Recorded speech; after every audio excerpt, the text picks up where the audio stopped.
At the Waterloo, all the seats in this arena were sold out 10 months ago. The pool of bowling's biggest and best tournament is, it seems, stronger than ever. Good morning. 8 players are now through to the quarter-finals of the Waterloo. This the 80th year of the competition. Some of the favourites have fallen, some of the outsiders have emerged with the tantalising prospect of glory. Here are the 8 players who've made it. In the first match, first quarter-final, MacDonald plays I Gregory. Then it's Neville Consterdine. He'll be playing Alan Broadhurst. Cliff Johnson plays J Bancroft, and Glyn Cookson plays Robert Eaton. Well, with me above the green, as we have been for the past couple of days, Mike Leach and Noel Burrows. Mike, first of all, perfect conditions by the looks of it, and it looks as though it's going to stay that way. It certainly does, and it is. It's a wonderful day. Sun shining down, the green's in immaculate condition. Absolutely marvellous conditions for good bowling. Noel, give us a little sort of bowler's eye view of what they'll be doing first of all. They've been out on the green practising. Is that essential, necessary, customary, what? Most certainly, yes. You need to get a feel of the green again, even though they've played here the last 2 days. Certainly need to just get a feel of what the conditions are like today, and also just to loosen up. Well, conditions have changed very much because, of course, we had an awful lot of rain over the weekend and then during the first 2 days. First thing in the morning, it always is a little bit heavy, the green. This time of the year, a little bit of dew starting to creep in. But later on in the morning, it should start to dry out, especially with this lovely weather. And what about the feelings of the players who've got through to the last 8? It must be a particularly sort of exciting day for them, really. Certainly is, yes.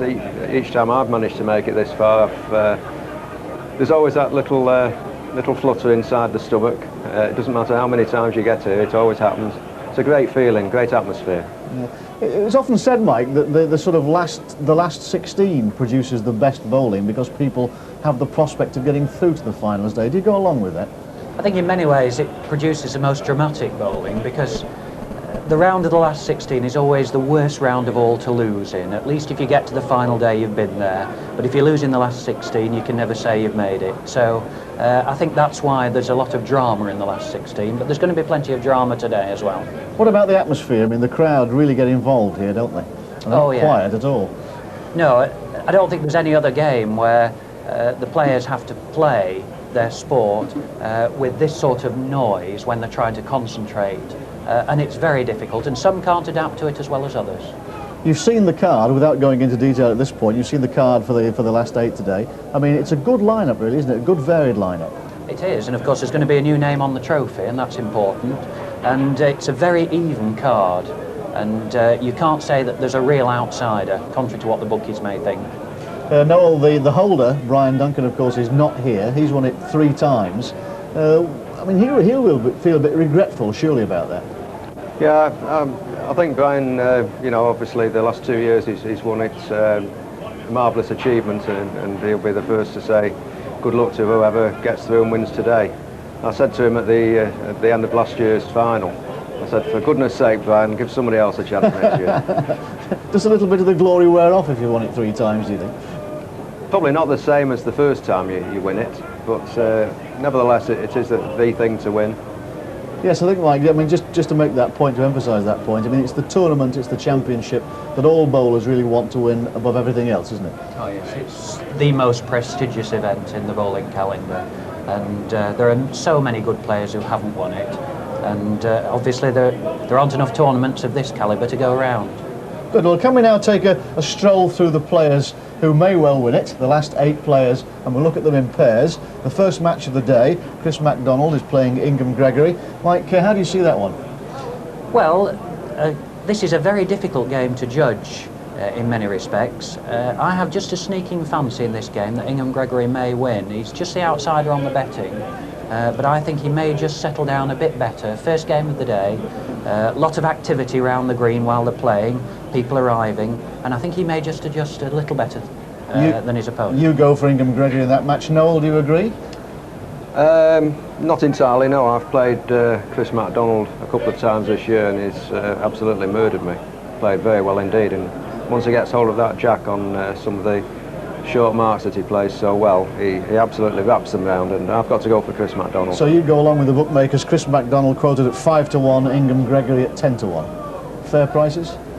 I would say so on the day, certainly, yes. Jolly good. Well, the second of the quarter-finals, they're the people involved. Neville Constadine, and he'll be playing Alan Broadhurst.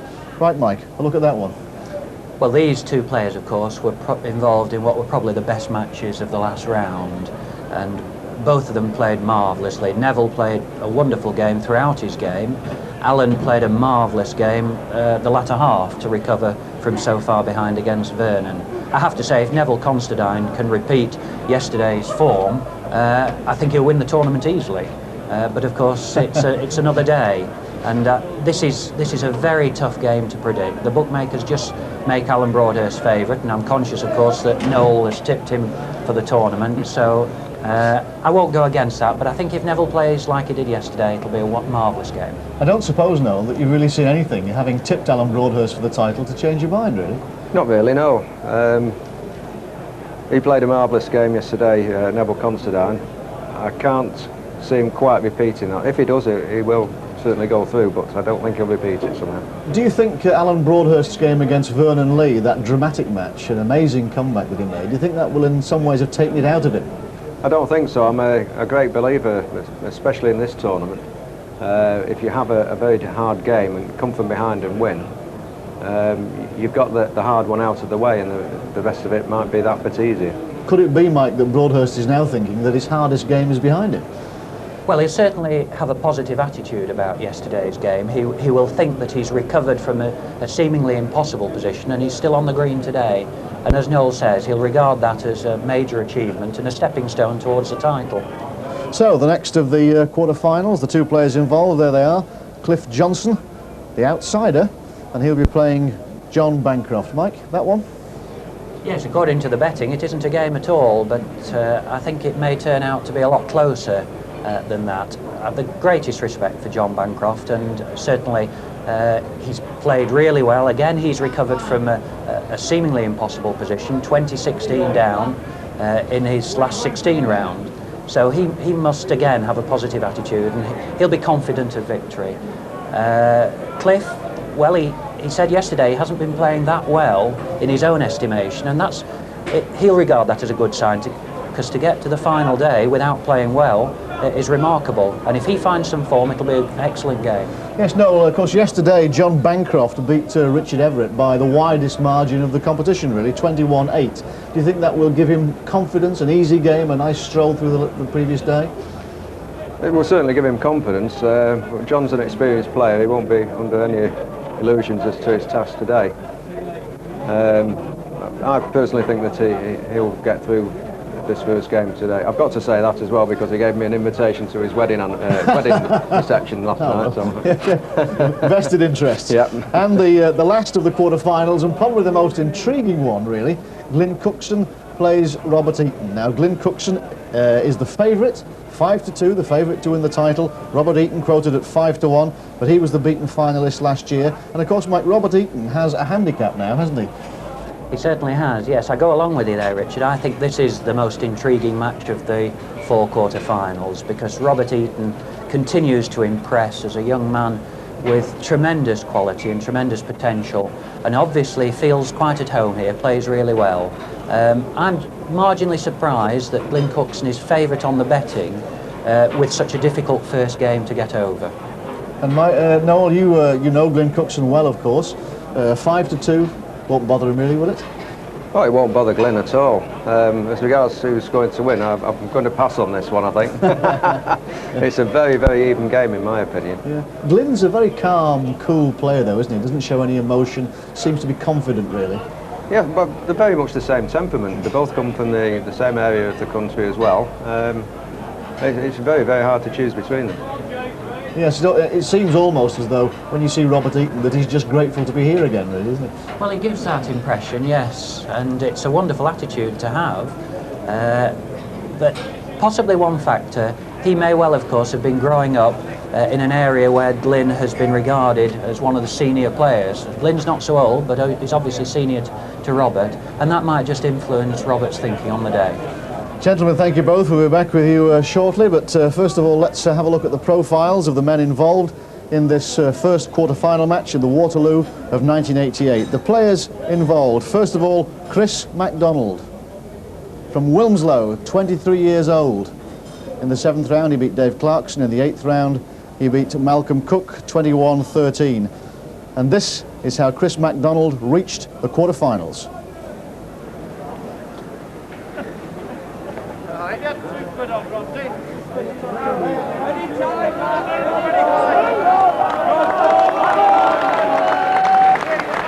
Oh, good shot there, look at that. MacDonald's really buzzing now. 19-13, wants 2 for victory. Pick it up. Oh, do it.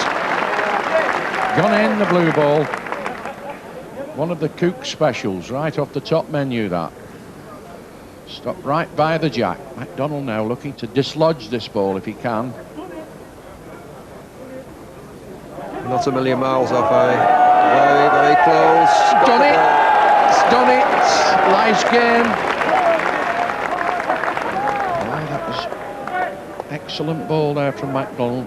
Bearing in mind that if he counts these 2, he's in the next round in the quarterfinals. And it looks as though Cook is out and MacDonald is through into the last 8 of this Waterloo, beating Malcolm Cook of Warrington 21-13. Chris MacDonald, a heavyweight contender for the Waterloo, a 5-1 shot for the title. His opponent is Ingham Gregory, quite a contrast. There's Ingham from Bolton, 64 years old. His club is the Halliwell Lodge. In the 7th round he beat Caveney, in the 8th round Paul Rucroft. Ingham's been playing bowls for 54 years. He's a Lancashire County player formerly, but it's only in recent years that he's been entering competitions, and with play like this in his earlier round he's got through to the quarterfinals.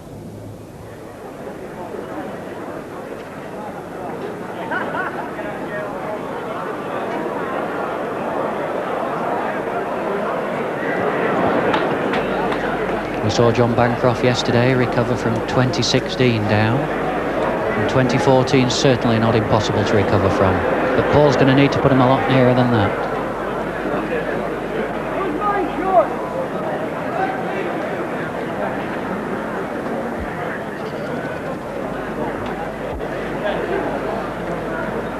Ingham certainly puts him in with this. He's going to go sailing past a foot or 2.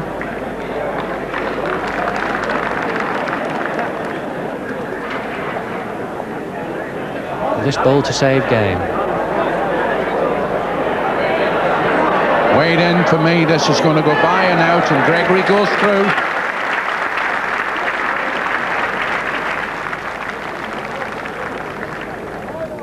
You may have noticed there that water was spraying up off the green yesterday. Well, of course, the conditions are very different today. It's a good dry surface, and the players are now on the green, ready to start this first quarter-final match of the Waterloo 1988. Chris MacDonald against Ingham Gregory. Let's join the commentary now with Harry Rigby. Good morning, ladies and gentlemen. Welcome to the Waterloo Bowling Green for the final day's play of the 80th Green Olds Waterloo Handicap. We have now reached the quarter-final stage with just 8 bowlers remaining from an original entry of 2,048. The first quarter-final features, in red, from Wilmslow and Wilmslow Royal British Legion Bowling Club, Chris MacDonald.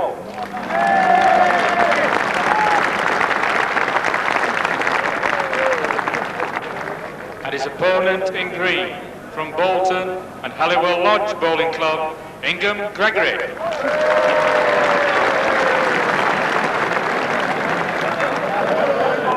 Heads, Gregory, Well, this is the real big day quarter-final match, the first of the quarter-finals. We have real professional stylist here, Ingham Gregory from Bolton, playing in green.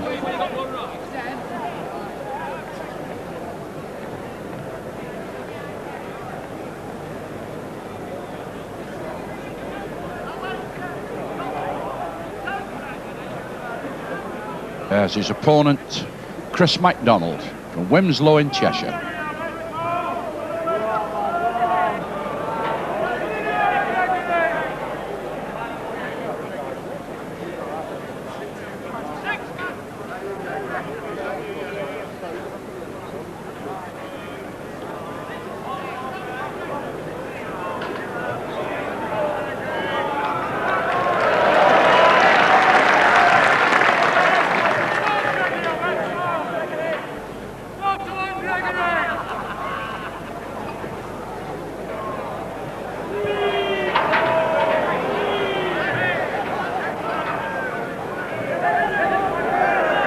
Great start here for Ingham Gregory.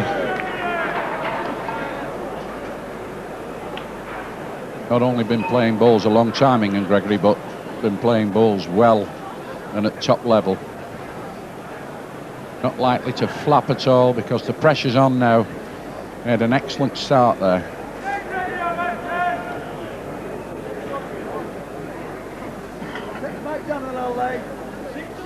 Both players on 5, the game 21 up. Gregory pegging a double at the first end, now leads 7-5.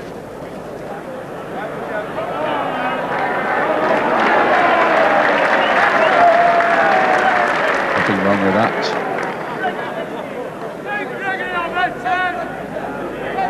That's livened the bookmakers up a bit. You can hear them shouting now that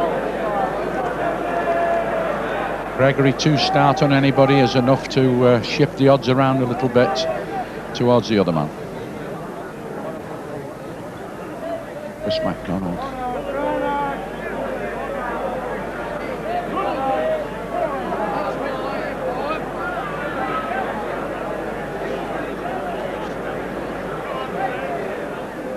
Everybody's settled down now. Packed house. People outside clamouring for tickets to get in, but certainly full up. And MacDonald played. Oh.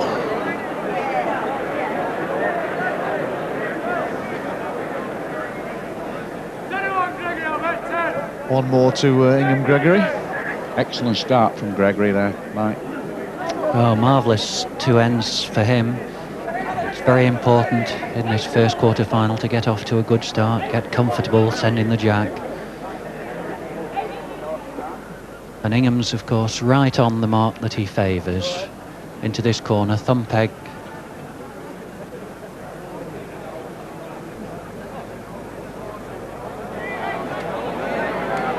Nothing wrong with this either. It's another magnificent lead from him.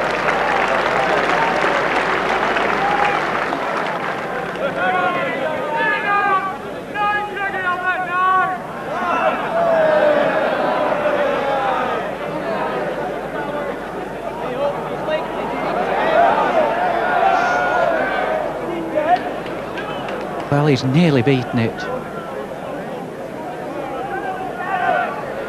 Ingham coming to have a look at the end to see how they lie, to see if there's any danger in him playing up.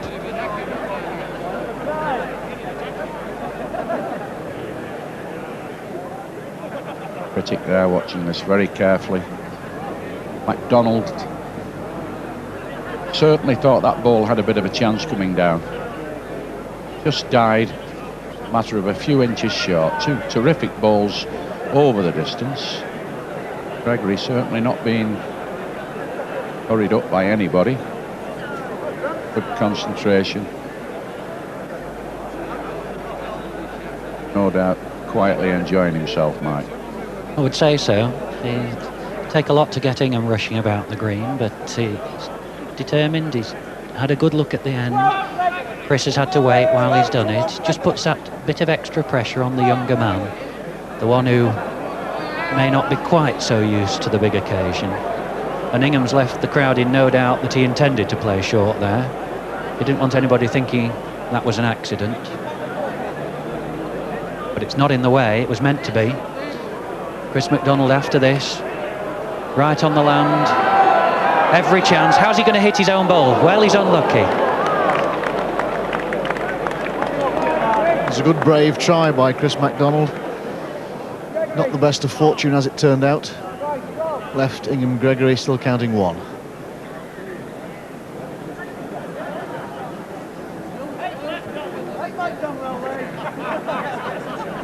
Back into the other corner now from Ingham. The mark he favours on the green. Finger pegged this way. They're both almost straight marks, but there's some distance. There's not going to be a lot wrong with this lead either. He may finish 2 feet off the jack, but that's not a bad bowl. I don't think it'll make MacDonald feel much happier. Not giving MacDonald any sort of room to work in at all. Picked up a nice 4-point advantage.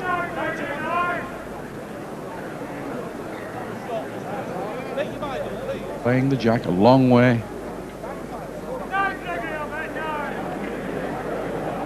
Donald not had a feel yet at the jack, so a bit unlucky there.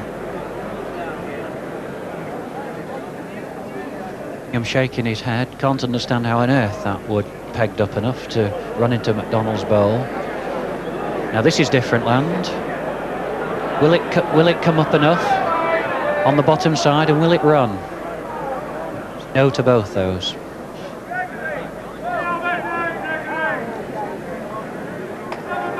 Another one to Gregory, who in some ways got away with it at that end. Good lead. And that was what counted. Again, a big long corner mark. Magic start here from Gregory, and the semi-final place at stake. MacDonald dying to get in, get hold of the jack, switch the land about a little bit, but Gregory's given him a chance this time. Played one about 2.5, almost 3 yards short. MacDonald got the chance to get in, but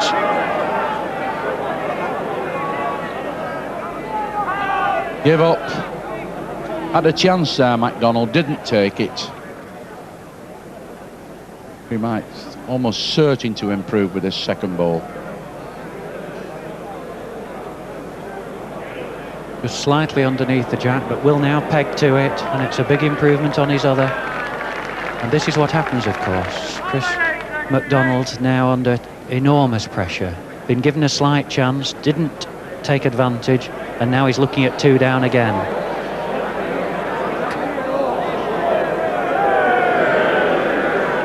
Pegged a rub off his own bowl, which he might have expected would at least save one, but it hasn't.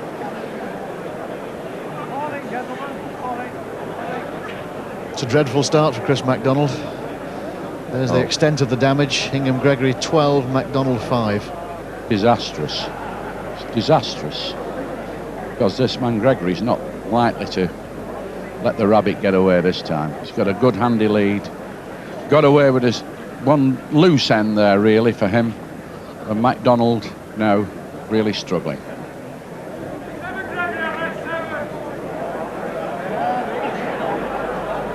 Doing the trip, that's just cocked a little to the left, but it's a good ball, dead length.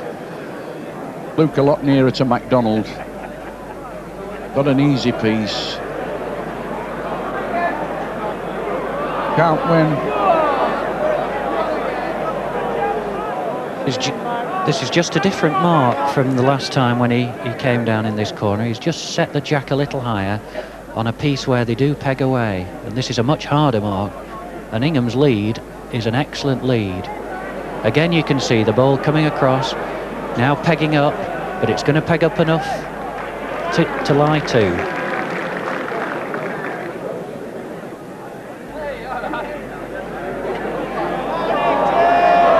Well, he's on the land, but he's going to be short. He's after it, but I don't think there's any way he can get that in.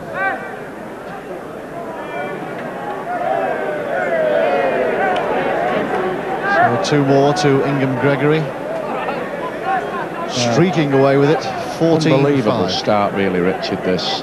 Because, you know, Gregory's just absolutely streaked away from MacDonald, who was one of the joint favourites, I think, before this match started. The quarter-final. They certainly expected MacDonald, who's an extremely good player, to be buzzing this morning, but Gregory's taken complete and total charge of this game.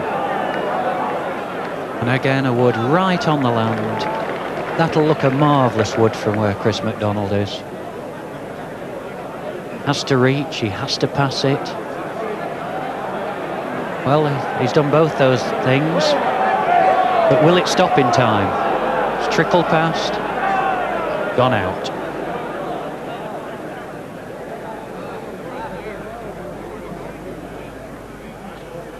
Yeah, and it's second ball running now for Gregory. Played a fair ball, MacDonald. This is even better. Right out of touch at the moment, MacDonald, and Gregory now improved on his first ball. The only consolation from Chris MacDonald's point of view is that wood could be rested on. With a wood at pace, he has a chance.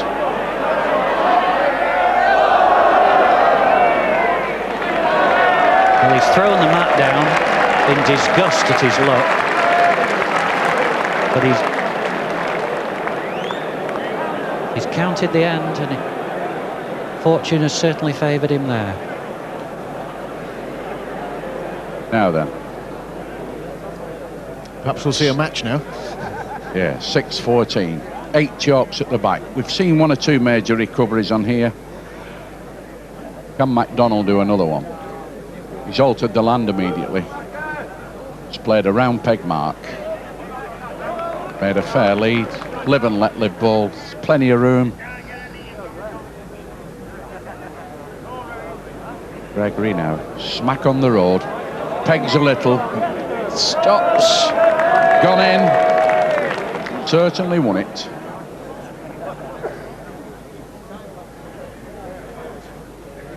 This is an important bowl for Chris MacDonald. Gone upstairs and short. Gregory now looking for another double. Stands 1. Looks a bit tight. 1 to Gregory.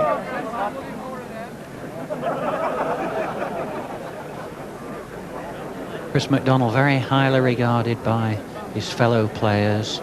A young man who leads exceptionally well on the shorter marks, but it always takes a little while just to get into the groove. The bonus for Ingham there is that he's broken his length up again. Gone back to the mark where he started off so well. The crowd condemned this one out of hand. He's well short. Again, MacDonald got a chance. The last time Gregory gave him any room to work in, he didn't take advantage.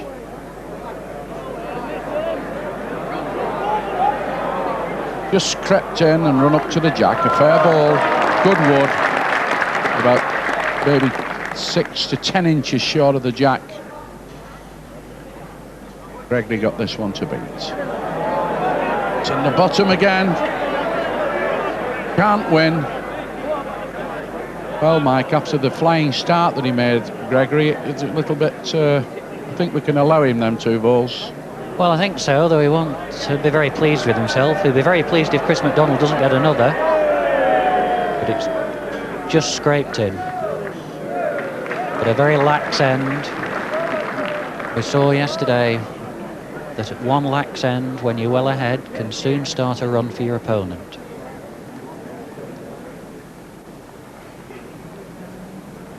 Donald again, cutting right across the middle of the green. Getting away from the corner, really, where Gregory got off to a flyer. Now, the thumb mark right across the green, about 40 yards, and MacDonald played one short. Yard short.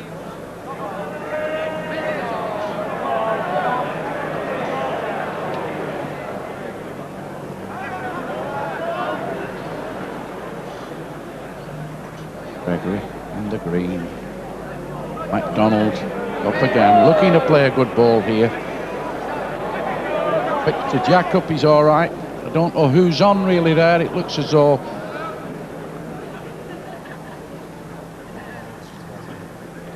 the last bowl's certainly gone out, and MacDonald's first bowl is just in.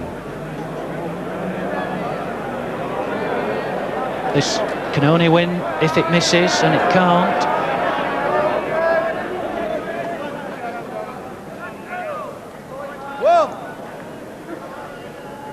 Yes, it was MacDonald who had the one there to keep him going, keep him cooking in the game.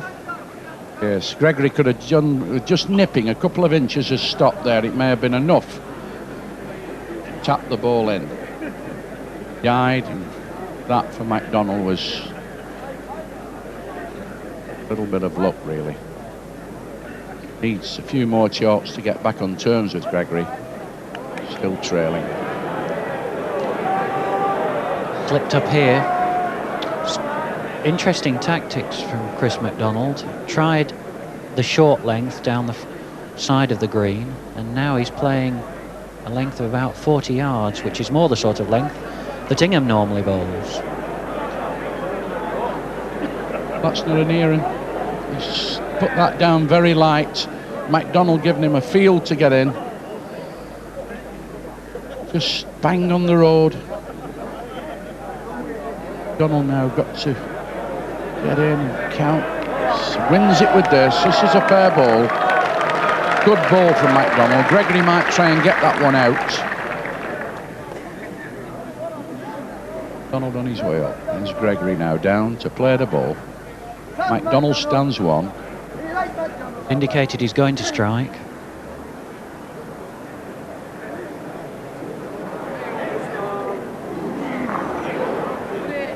One to MacDonald.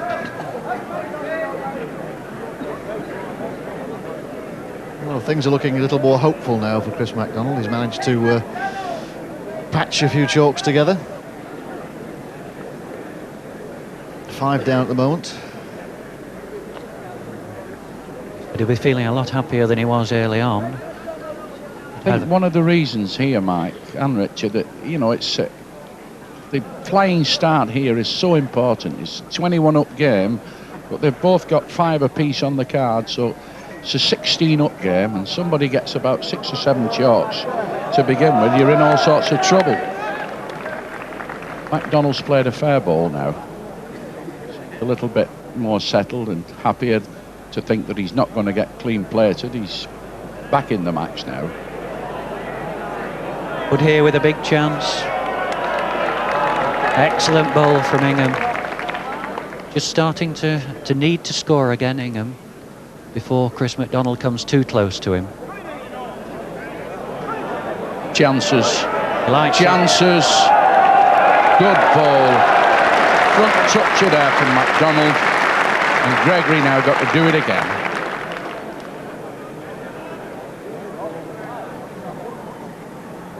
Played at the end. Into it, far enough. This will be some ball if he can rub the jack. Gone through and out. A marvellous second ball by Chris MacDonald there. Stood to go 16-10 down if he didn't beat Ingham's 9-10-inch ball. Played a front toucher.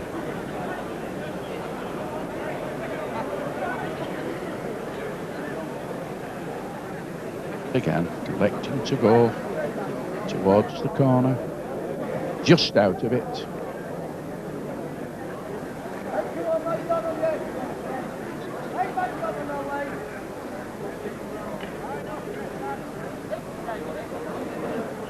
Pace looks nice. Not going to be a long way off when it finishes. A very good ball. Just about 18 inches past the jack.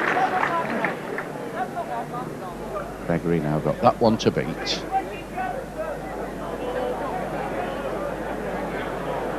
Can it stop? Can it stop? Oh, he's rested on MacDonald's ball and counted. Nice rub for Gregory. 2 marvellous balls played there. Terry Ashcroft signalling that Ingham Gregory's wood is in, and Chris MacDonald has it all to do again. Can he find another wonderful second bowl?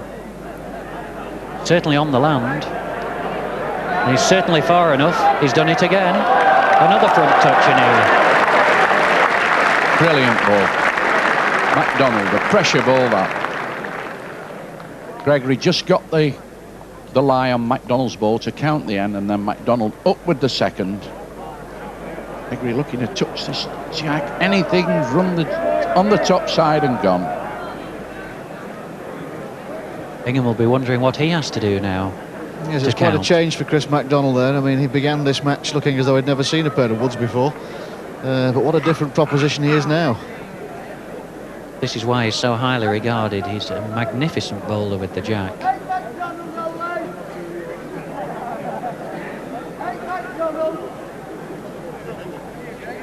Now the match looks a little bit more even.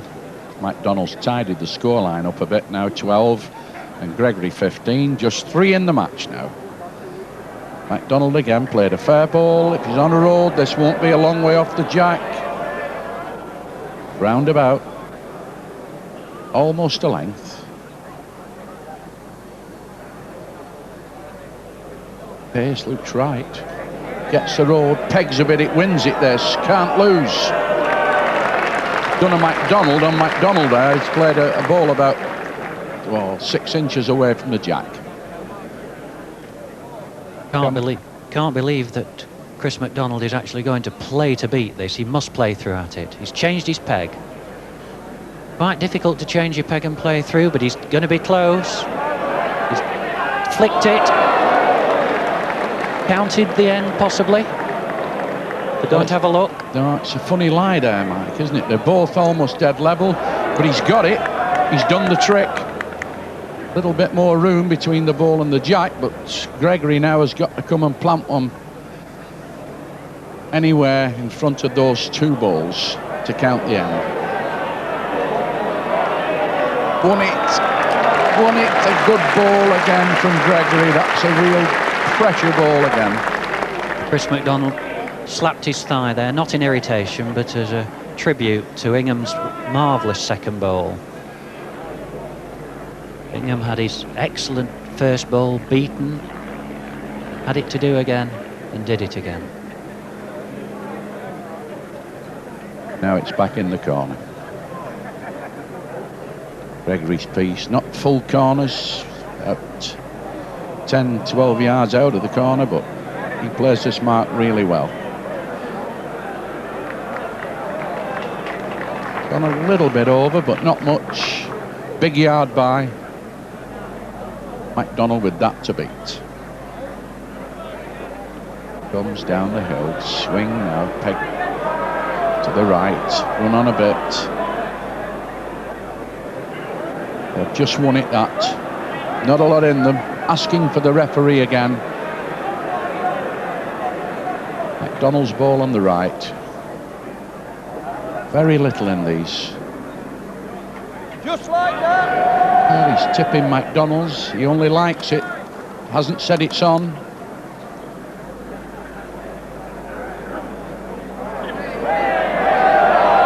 The crowd tipping this to be short. Still coming, but won't get there. Very unlike Gregory, that.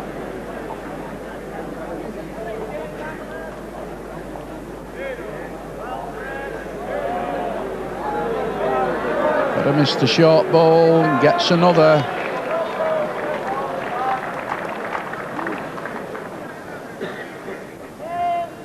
Gregory's still having a walk round the end. MacDonald's confident he's got a double. Ingham's called for the measures. I don't think Chris MacDonald's second ball finished any nearer after hitting his first ball than his first ball was initially.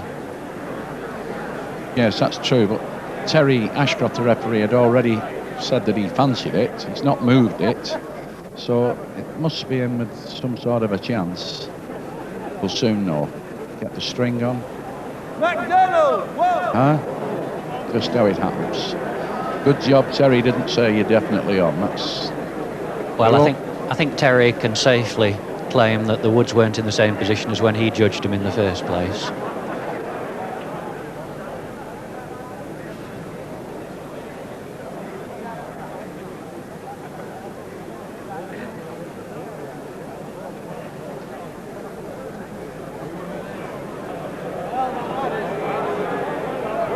Got to be stopping. Not a bad ball. Come back on exactly the same mark where Ingham played 2 such good balls last time. And it's going to cost him again if he's not careful. Strange tactics.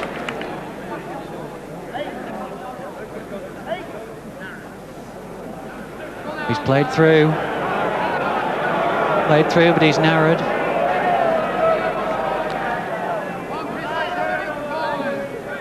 Ingham asking for information now. Spectators very intent on this game. Gregory asking how far. second ball is away, I think, here. Want to be too far through and disturb the end. Looks like a double, unless he hits the jack full. Got two, got another. Critical double there by Gregory, because MacDonald was beginning to get on terms, 13-16, and now Gregory opened up another 5 chalk gap. I think there was a mistake in tactics there from Chris MacDonald to go back on exactly the same mark where Ingham had played so well. Might say the same about Ingham going back here now where Chris MacDonald got in last time.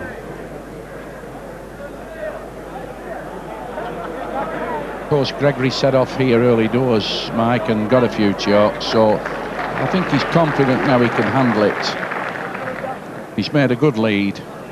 You're quite happy with that. Stopped to bowl a dead length. MacDonald got this one to lick. He's got a run, has a bit of a chance this. Can just stop. He's gone round the backside. And out. Asking the referee. Just confirm that Gregory's length ball on the left there is the counting ball.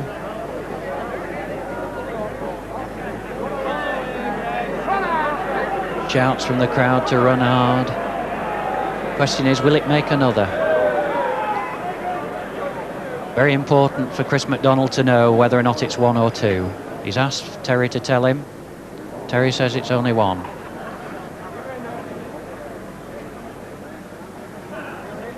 Got to send this far enough, MacDonald, because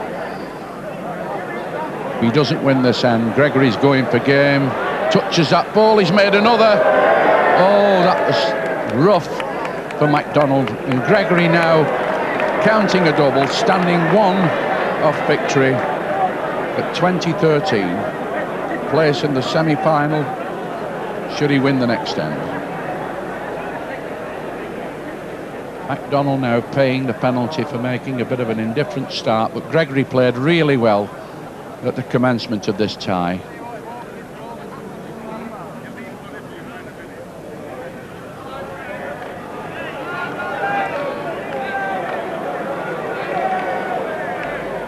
Not the best lead he's made on this mark by a long way. Giving Chris a bit of room. Chris will still be thinking how unlucky he was at the last end, but he has to put that out of his mind. Just try now to piece some chalks together, just to put pressure on Ingham. This is nearly going to be as far, if not further, the other side of the jack. Donald looking at the sky, wondering whether he's going to be on the green much longer, because Gregory now played a short ball.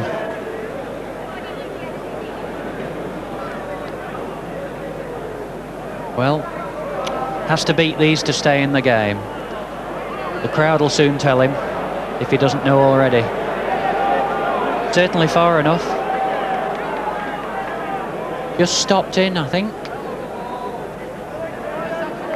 Perry indicates it's in. Ingham concedes it.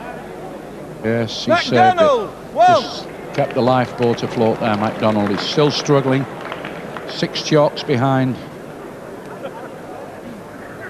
Can't afford to let Gregory score any more. Well, he's gone for full corners. Not quite the same mark that Ingham plays. It's about 5 yards further. He's hoping that Ingham will play short on this mark. It's a logical tactic at this stage in the game. Players always reckon there's a better chance of making a break under pressure on full corners on short lengths. And he's made an excellent lead. It'll just drop back now towards the jack.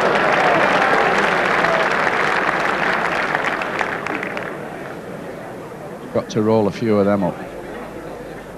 Counts that. Wants a few more besides. Well, Gregory now on the bottom side a little bit, but if he stops a dead length, he could nearly win with this ball. Just in the bottom. Second and staggering. Gone. Remarkable that. It was only about an inch too low. Certainly a good length. Just a little bit on the bottom side. Slipped down into the gutter.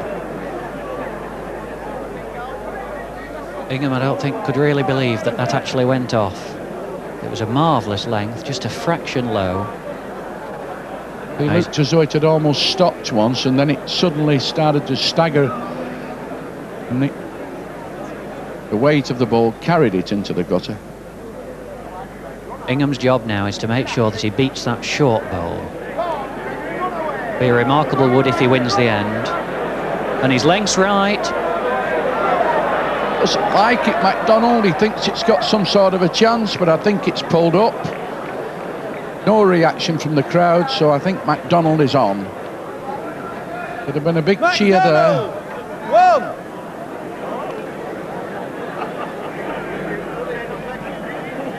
Ingham just 3 or 4 inches short there of winning the game, but it still has to be won now. 15-20. Played 2 good bowls, Ingham Gregory, not to count that end. And Chris now coming absolutely as far as he dare. Doesn't want to throw the jack off, of course.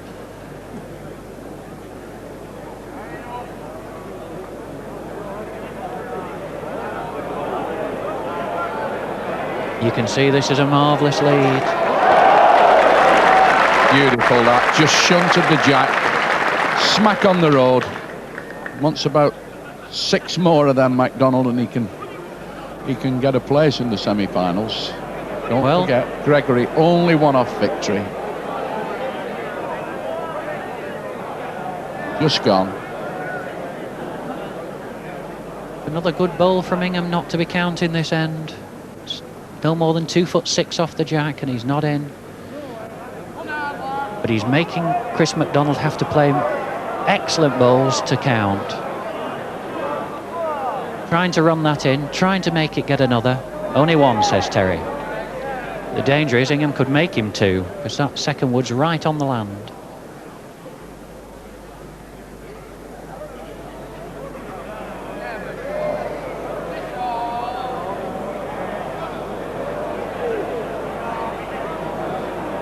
Not quite going to reach. Another one, another hard-earned one. In Ingham's favour, of course, is the fact that he's keeping Chris MacDonald down to 1s. It takes a long time to catch up with 1 and end. Quite digging for goal nuggets here for MacDonald. Creeping his way towards Gregory, but don't make any mistake. Otherwise, it'll be all over. Gregory into the semi-finals. 16 MacDonald, 20 Gregory. 21 up. Another long raking mark here from MacDonald. Certainly far enough this time. But a good ball. Absolute dead length. And the crowd now realising that MacDonald's fighting for his life here. Appreciate he can't make any sort of a mistake. Gregory down the hill. Can it run? And again, a bit more, could win it this. Very, very close. I think we're going to see Terry round the back of the jack, but it's just died short. What a ball to play. And Gregory can't believe it, he's shaking his head. He's played a ball about almost 60 yards, possibly 8-10 inches off the jack, and it's second. MacDonald's going to have a look at the end, of course. He wants to know what damage he can or can't do.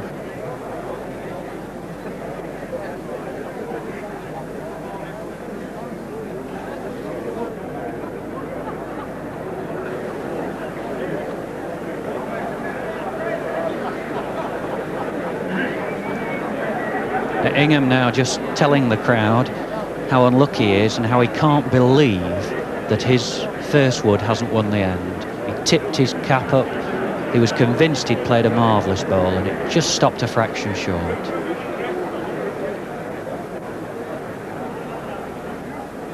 Yes, it'll be a marvellous bowl if MacDonald catches him, Mike, and pips him at the end, because I mean there's not many balls sent that far and that near that doesn't count on this green at that distance. And MacDonald now played an absolutely wayward ball. Well, there was nothing for MacDonald to play for there. He could only do damage. Now Ingham has to play the same ball again, just to reach. And he's certainly reached. He's on good land. Is he going to hit anything?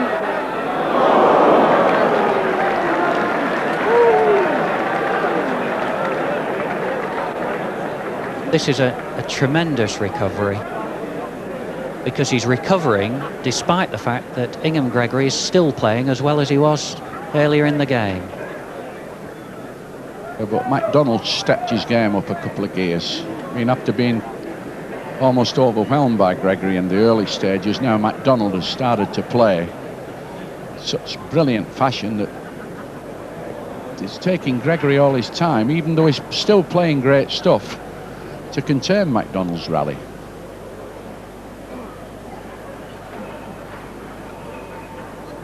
But I get the feeling that one error from MacDonald is going to be punished. But there's not much of an error in this lead, trickling up towards the jack. It's the most room Ingham's had, and that's not a lot. Only a yard.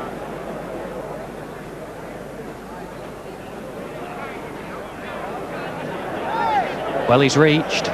He's overreached, perhaps.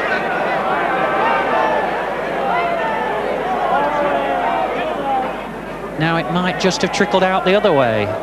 Again, it's going to be a referee's decision.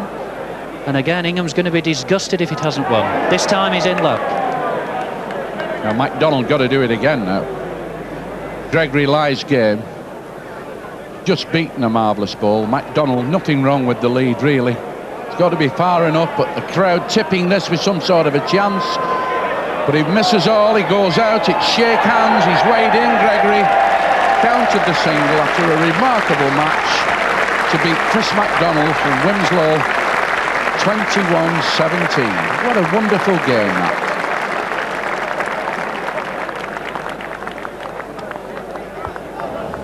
Yes, a great start to the day. Chris MacDonald, you might say, was still putting his shoes on before that game. When he walked onto the green, he found that Ingham Gregory had got 14 chalks on the board.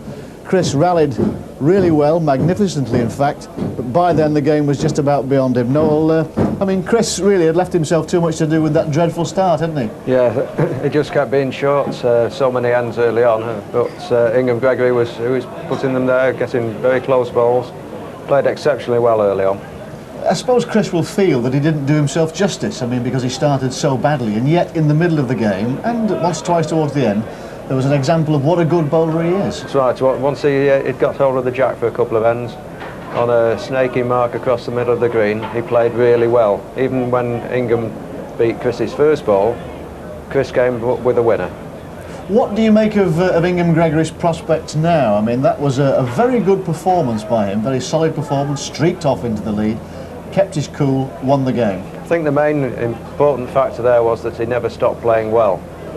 So his confidence was always there, and he kept plugging away, and the chance had to come when he would get that final chalk.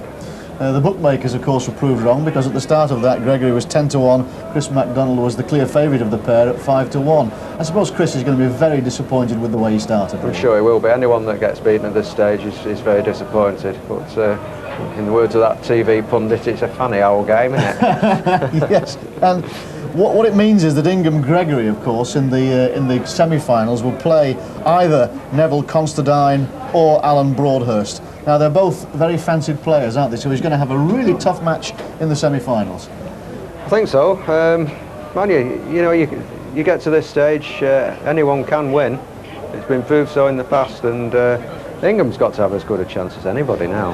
Yes, I mean, I suppose he's been able to settle himself down a bit now, hasn't he? I mean, the crowd seem to be on his side in some ways as well. Certainly, well, he's a good old favourite. I hope he won't mind me saying old, but he's a good old favourite of the crowd here. Plenty of support for him. Yes, I mean the crowd is certainly very vocal here. That's one feature of the Waterloo. I mean, how does it affect the players? Because at one stage, when there was a wood just hanging on the edge of the green, the crowd on one side were actually willing it to get off, weren't they? Well, that will be Chris MacDonald supporters. They were sucking and blowing and doing everything to get that ball off the green. Yeah. I mean, does that bother the players, or do you just ignore Well, that? I think when you're a few chalks behind, it can get to you. But if the game's pretty even, or you're a few chalks in front, you can maybe have a little bit of a laugh about it. Well, it didn't seem to bother Chris too much, because he continued his rally for a while. But we're joined now by the winner, by I Gregory. Congratulations, Ingham. That was a funny old game in a way. Thank you very much. Yes, I trapped very well. I'd say. Did you think it was all over halfway through? I did really, yeah. Well, it would have been, but for that when he cannoned off that ball there, I let him about 17-5 there, didn't I? Yes. And he got that little cannon, and then, like, you know, when they get onto the block, it's a bit. But the green's just nice running today, a bit better than yesterday. What were your feelings when Chris was coming back at you? Because I mean, that was quite a rally he made in the middle of the game, wasn't it? Well, yes, but we're playing about 50 here, and I'm like just ready for the pressure kind of thing, you know. You can take that. I can take it just a little. Yeah. The winning wood that you played, I mean, it was debatable, wasn't it? I mean, you had to wait had to wait for the decision. Oh yeah, nice at the end before it looked like I'd won it, didn't it? Yes. Relieved? Pardon? Relieved about it? I'm very relieved, yeah. Yeah. Yes, I can go to sleep at Van now. Semi-final, you've got either Neville Constadine or Alan Broadhurst. Any preference? I'm not bothered really, but Neville will be the easiest of the two kind of thing, but I'm not worried, I'm not frightened of nobody actually. There was only one at the beginning of the competition that I was frightened of, that was Martin Gilpin. And I backed him, and he got beat, of course.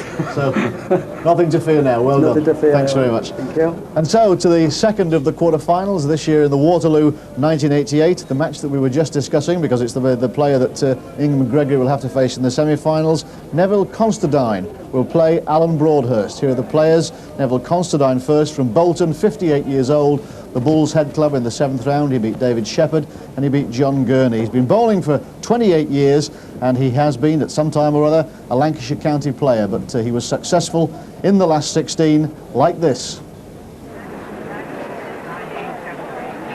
Well, after a really entertaining match here, we've got Neville Constadine, the man from Bolton, poised to go through should he count a double at this end. 21 up, he's 19.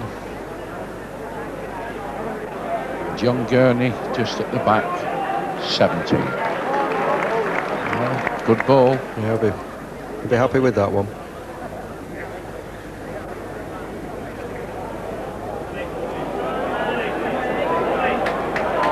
Tipping this.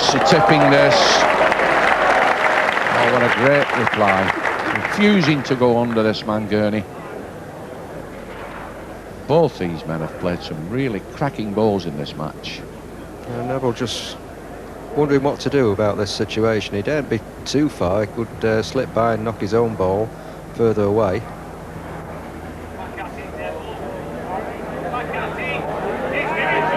Close. Nearly done him. Close. Done him. Great ball. Done him. What a ball. Eli's game. Lies a double. The crowd here applauding that because it was a great ball. He shunted Gurney's out.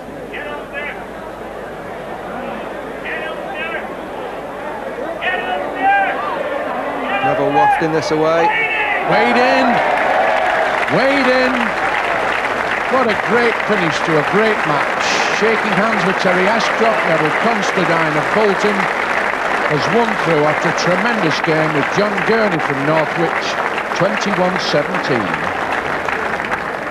And that performance puts Neville Constadine roughly in the middle of the betting, but he plays now one of the favourites for this competition, 3-1, Alan Broadhurst.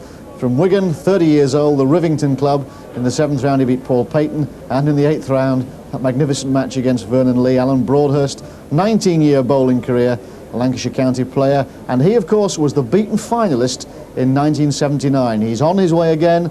This was how his previous match ended.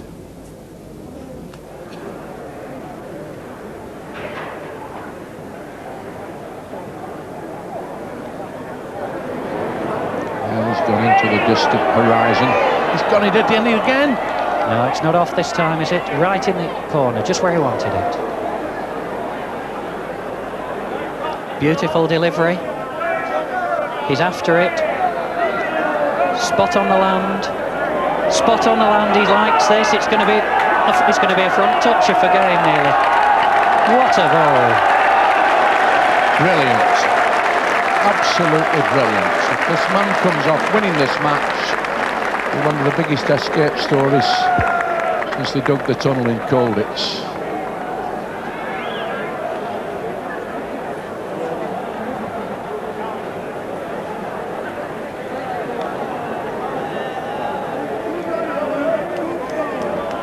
I'm wondering what Vernon's thinking about doing here.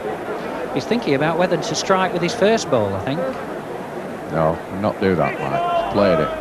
Well, he's nearly struck. He's played off the green, certainly. And he's just missed. In the pit. He might have been better off striking with it and just playing it. He's played it at speed. Alan, of course, now wants another ball on the green, wants one in the way, and he doesn't care where it is.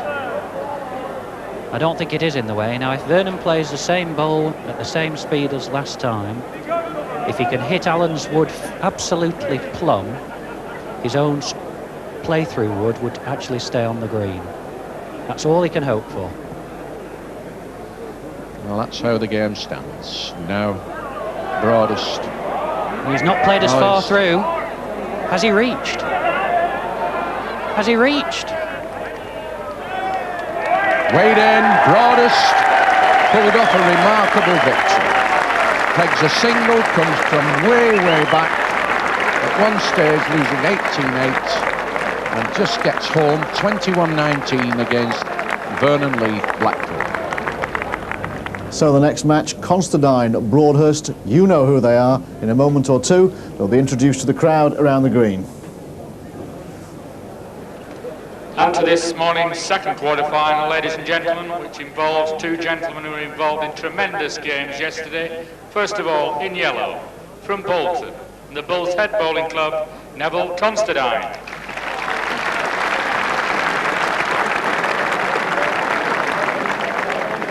His opponent in blue, who came back from an 8-18 deficit yesterday, from Wigan, and the Rivington Bowling Club, Alan Broadhurst.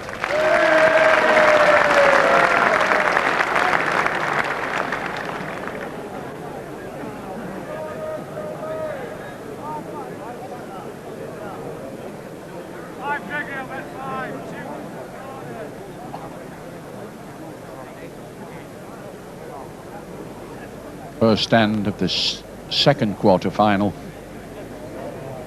Neville Constadine and Alan Broadhurst. Constadine in the yellow, Broadhurst in blue. Both on 5 apiece to begin with. 21 up. There's Constadine's lead bowl. Bowls in jersey to match. Yellow.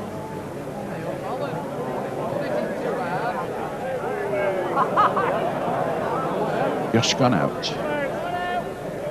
Broadhurst, the man who featured in that amazing revival against Vernon Lee, coming from 8-18 at the back. A lot of people think he's very fortunate to be around on the green here today.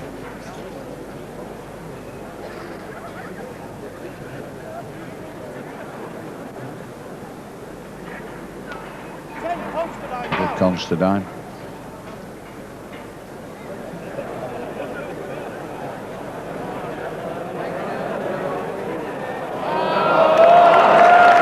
Played a winner, Broadhurst. Constadine had 2 fair balls round the jack there, but Broadhurst making the second ball count.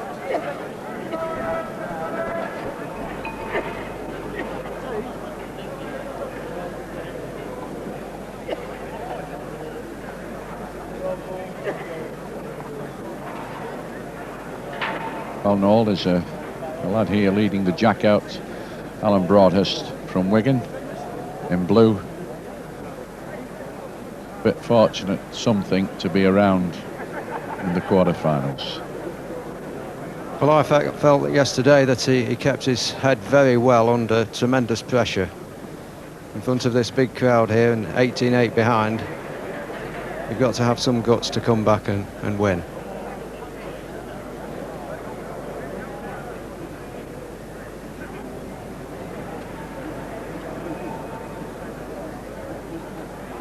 Broadhurst counting. There's a yellow ball of Neville Constadine.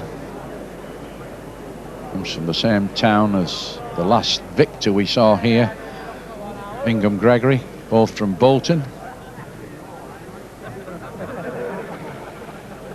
Broadhurst, I think, coming down into this corner with a view to going right back in the other corner. That's... oh, he's hit it. It's a short ball. Broadhurst counts the end with a single.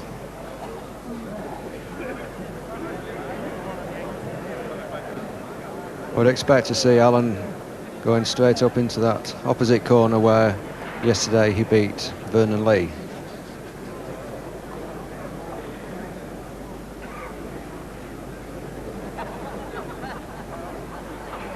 Yes, and played one or two remarkable balls to do it, Noel. Went the full trip. Played them very, very adjacent. Finally got out against Lee in an amazing match. Now, led a good ball here. Almost a dead length. Coming about 55 yards.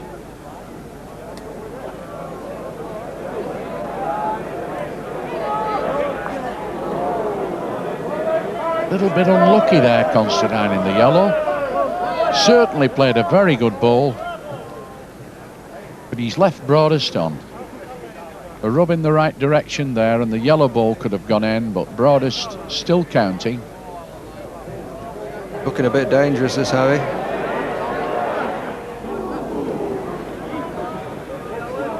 A little bit of luck there.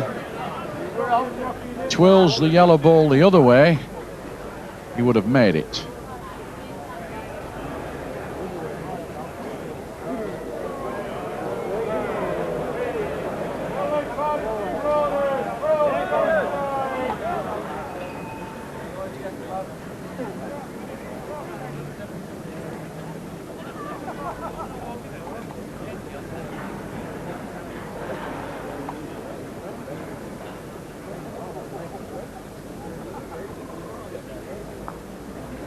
Broadhurst off the mark with 3 singles, 21 up the game.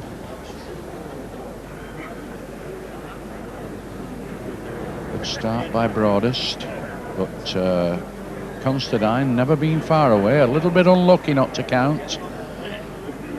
The rubs, if anything, just going the way of Broadhurst.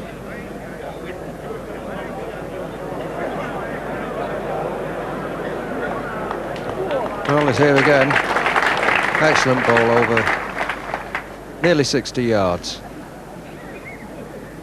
When you're standing on that mat 60 yards away, that looks a couple of inches off. Oh, he's got the rub this time, Harry. Yeah, well, you know, it's not before time. He was a little bit unlucky in the first few ends that we had. Broadhurst is playing balls very, very close. Tip this one as going up in the air and out.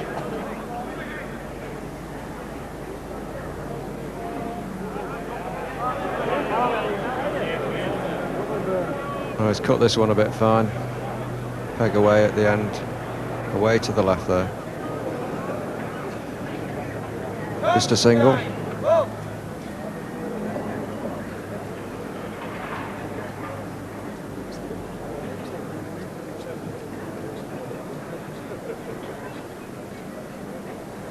Constadine on the way to the end, picks up the jack. That's what he wants. Have a feel at this jack. So important. Strike a length. Pick your own land. Go where you think you stand the best chance of getting some chalks. The way up the far edge of the green. Front of the north stand. Oh, now she'll begin to work and come to the left, down the hill. Little bit overplayed.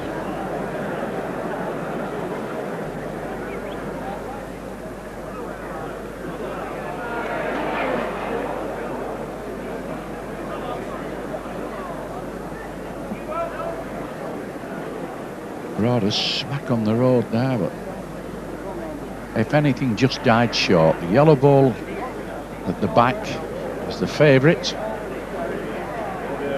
Played one a little bit nearer this time. Broadhurst got to come up. 2 yellow balls to beat. Peg. Peg. Far enough, Harry. Gonna have to hit. Constadine. A little bit fortunate there, Noel, wasn't he? Because I think he'd have gone through the end and left Constadine a double. He would, most certainly. He definitely had to hit something there. Managed to save one. Neville's going on a trip round the green here. He's now going along the other edge. Thumb peg. Pegging towards the ditch. It's just stopped on. Terrific swing here. Anything overplayed and it's curtains. Straight into the ditch.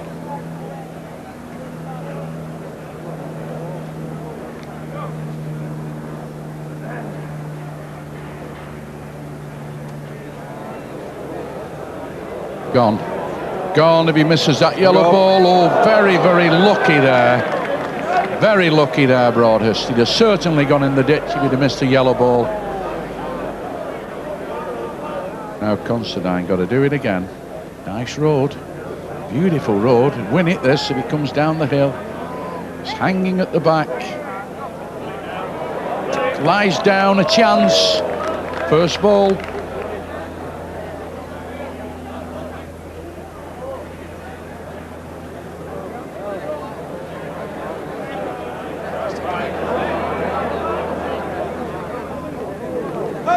Good end that ball. It's a difficult mark, as you are well aware on here.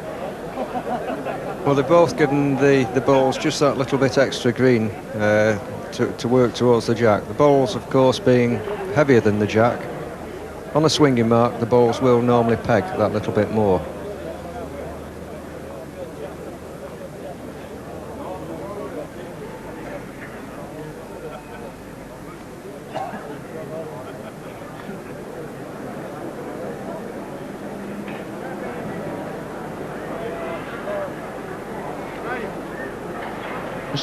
Turned away abruptly after he sent that ball, Constadine. He knew that he was a little bit tight on the land, and the farther it ran, the farther away it would go on the bottom side.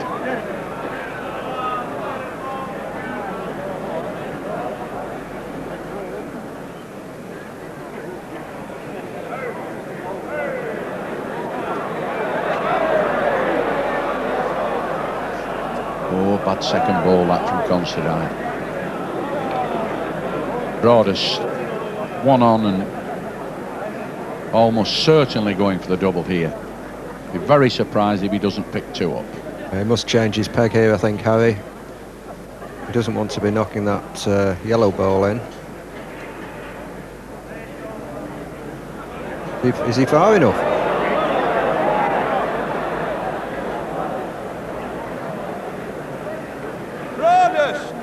Picking himself there. Well, really, he had 3 yards there, a yard and a half at each side of the jack. 3-yard radius to get another ball.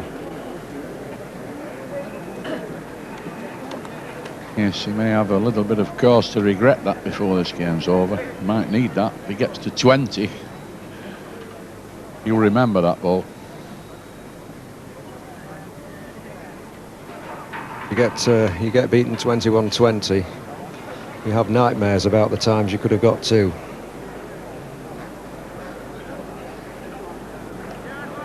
Big yard over.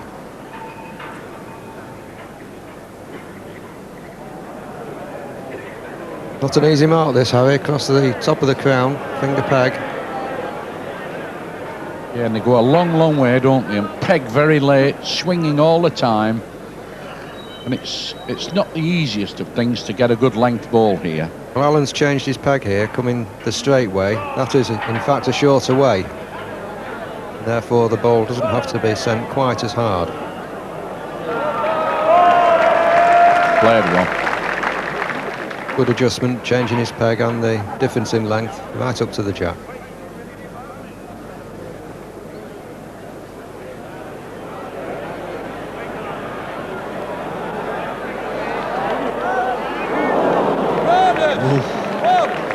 Big hoo-ha from the crowd there, because that one stays, that ball looked to have a bit of a chance, but it was always on the tight side and just slipped outside, leaving Broadhurst 1.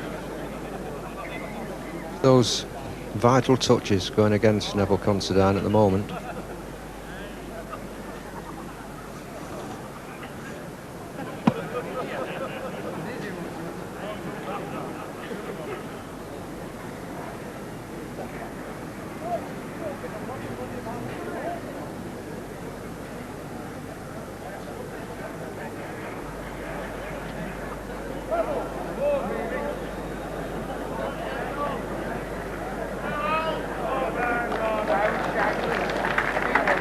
Roundabout, a little bit farther away than it looks.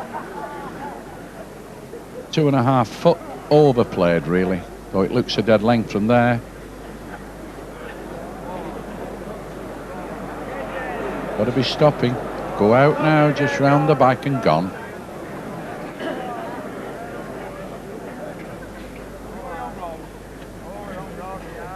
Broadhurst likes to have a look at this ball. He's keeping it very close company, coming down, bringing it down the hill. Got to run now. Thinks he's played one here, but might be short.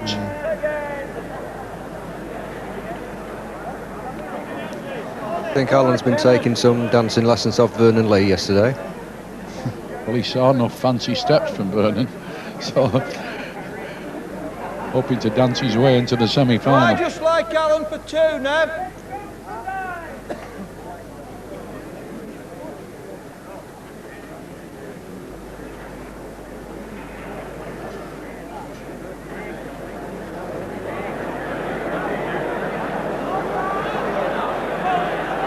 Neville tried the other peg there.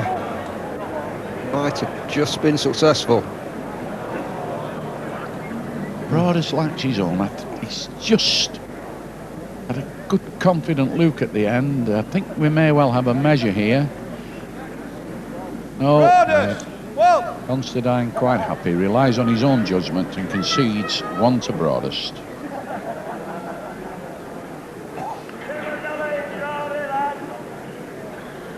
Good ball that of Constadine's. Turned his peg round, tried to play a dead length for a county ball, only failed back parts by an inch or so. No. Yes, he tried the other peg. It is actually the easier peg, but it's just slightly wide.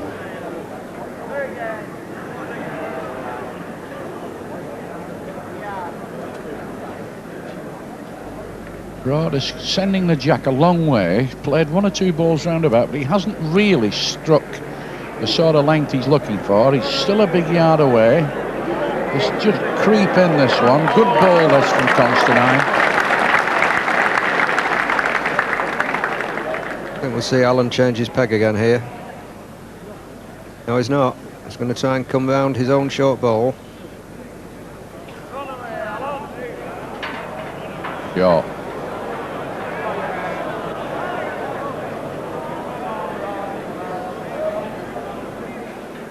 Slapped his knee there. Very disappointed with that.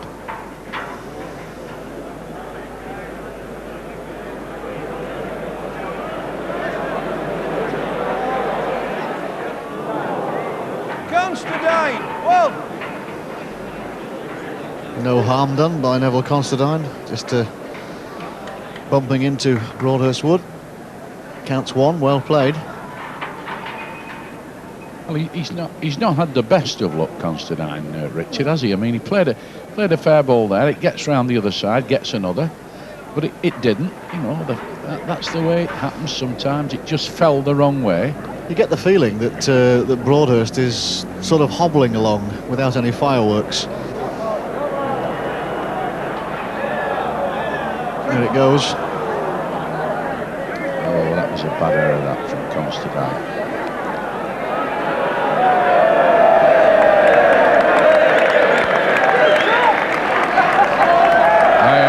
Champions. Big round of applause. Well done. That's made his day. Sent the jack on the Waterloo on the final day in 1988. I bet he's got a video of that at home, Harry. Definitely go on the wall for next year, that will.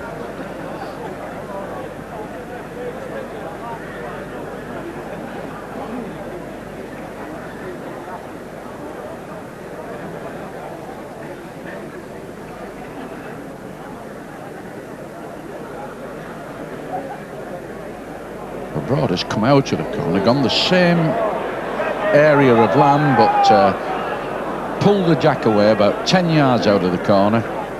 And now Constadine got caught out here. The alteration of length, and he's left his lead well short.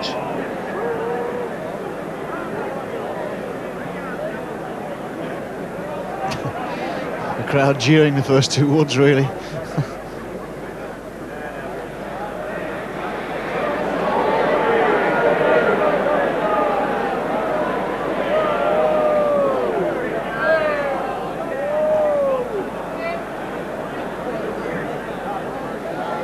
I think you could blow one in easily here.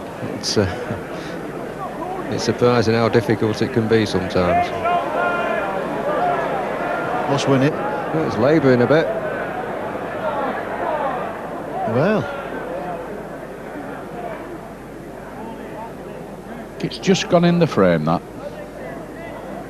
Broadhurst bent double almost to get that the last few inches, but it's won it.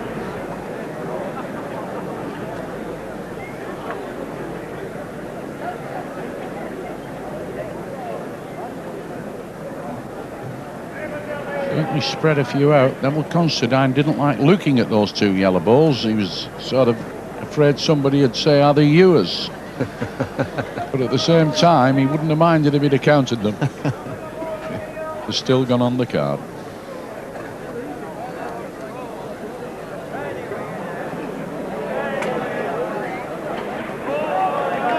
Good lead.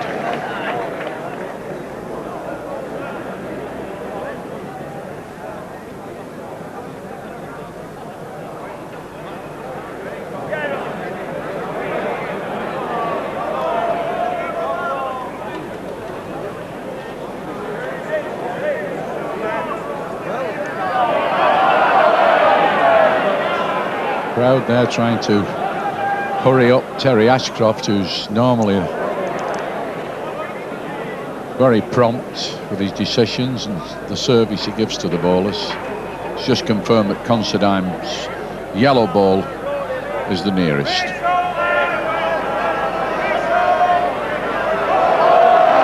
Found one. Broadhurst still having a look at the end. The possibility of two, but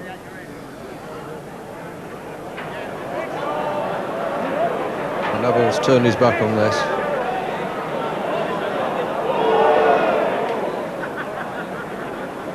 Broadhurst! One! It's just going back to what you were saying about the referee Terry Ashcroft. Even though the crowd were telling him to go and have a look, he really must wait until the players ask him. No use him running up to the head and interfering with the bowler's view. well, a glance at the scorecard tells you this is a hard-going game. Neither player's counted a double so far.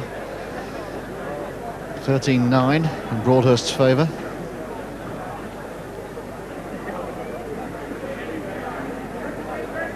Well, the referee's got a difficult job at the best of times at any game, even bowls, as you well know, Noel, and the crowd would have him running about like a madman. You're quite right, it is the bowlers that have the right to ask.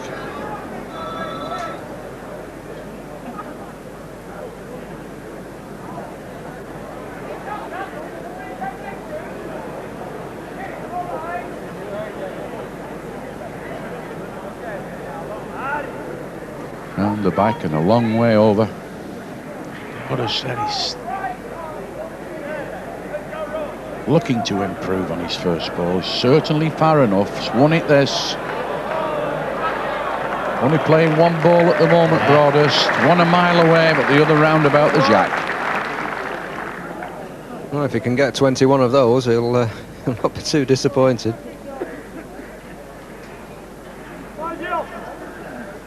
Two inch.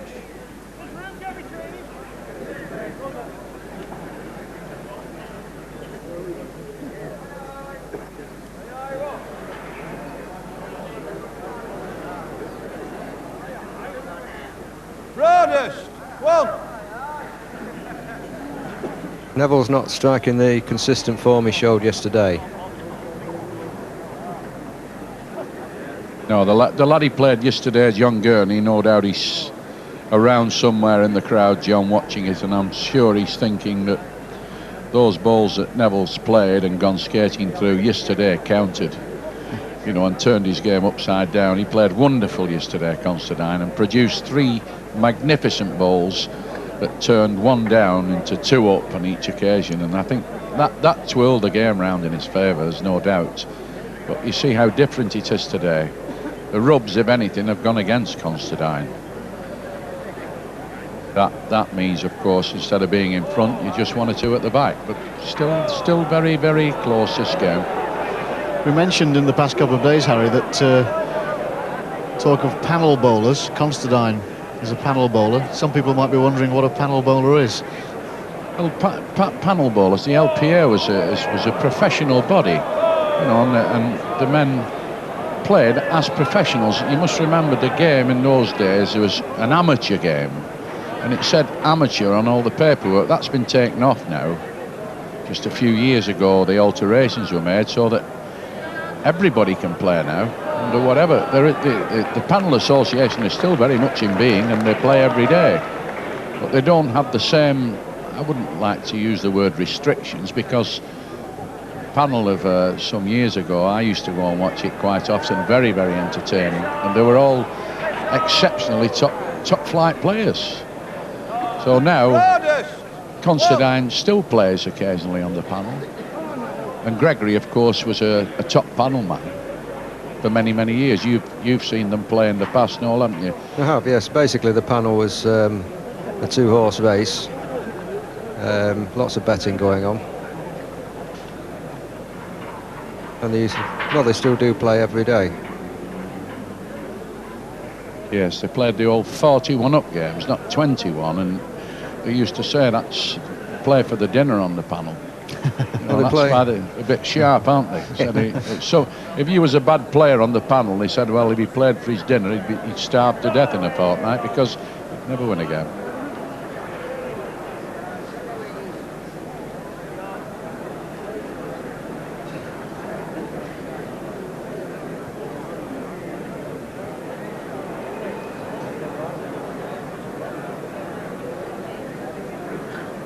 Still travelling round the back. It's not been a really good first ball lead made down here for a few ends now. Broadhurst always come with the second as an improver, and that was the one that did the damage. Played another one here, certainly with the counting ball. Again, 1 out of 2. Beginning to think he could have left the other ball in the bag. Broadhurst, he's only playing 1. He'll be well aware of that. It's gone through the end. Thought he might have just clipped the jack full on. No thanks, I don't want to bite. That looked good, Harry. Breakfast this morning, thanks very much.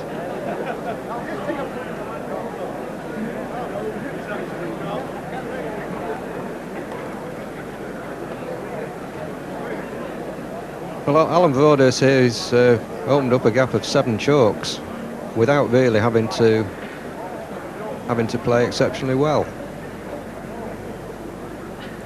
Playing well within himself. He's not really playing like the second favourite that he was at the beginning of the day, is he? Well, the score suggests that he is. It really doesn't matter whether you score them 2 yards off or 2 inches off. Not to Alan, anyway.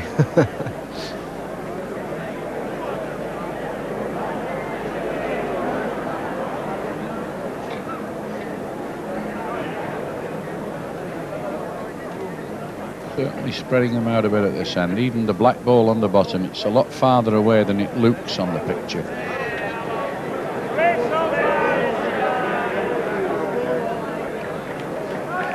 Again, a good second ball. Retrieving the situation with the second wood, Broadhurst, and he's on the top side again and climbing away.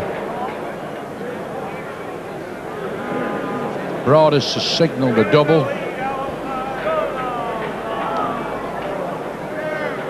At this rate, I can't see Neville Constadine scoring another chalk. Broadhurst, 2. 18-9 in arrears.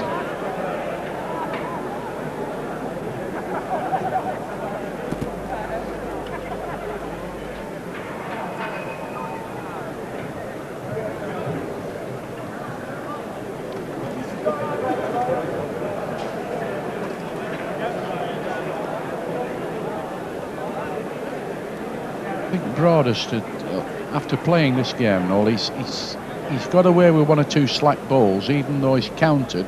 He's played some good second balls, but I think he'd be happy to get this one out of the way, knowing that he's got a few shots to play with now, and short of Constadine doing a major revival job here, it looks as though he's going to go through. That's right. Well, we saw on Monday how J Bancroft came back from 2016 down to win 21-20, and the following day romps away to a 21-8 victory. And today, Alan Broadhurst looks like romping away with this after being 18-8 down against Vernon Lee yesterday. Yeah, lucky rub again for Constadine. I know he's a mile at the back, but he's not had a lot in his favour in this game with Broadhurst. No, nothing's gone right at all.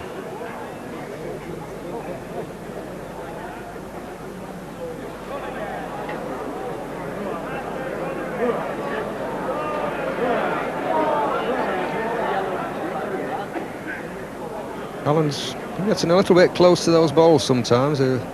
Referee Terry Ashcroft could have a word with him, you know. They're keeping an eye on him, no doubt. Now, what's he hit here? Can he have some luck? Done it! He's found one of his specials at last. Constadine. Great applause there from the crowd, because previous rounds he's dug quite a few of those out, and he badly needed that. I think quite a number of the crowd were starting to feel a little bit sorry for Neville Constadine. A great cheer went up then as that ball came through and took Alan Broadhurst's counting ball out of the head.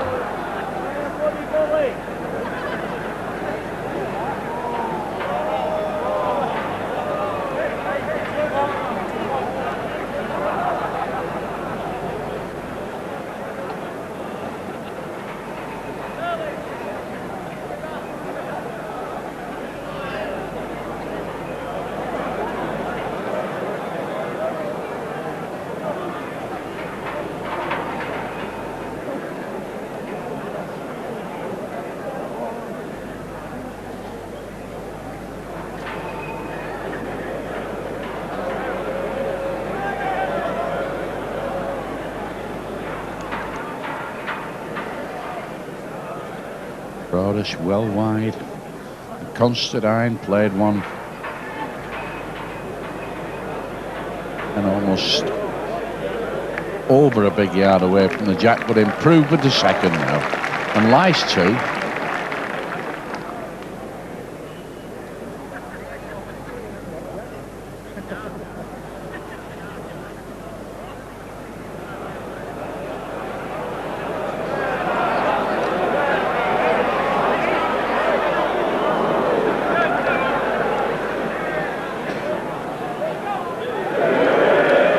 Constadine had a good long look. I think he enjoyed that.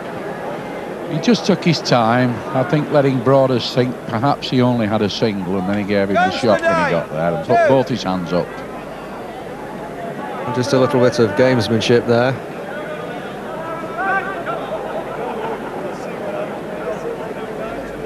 Well, is he going to produce a comeback like Alan did yesterday?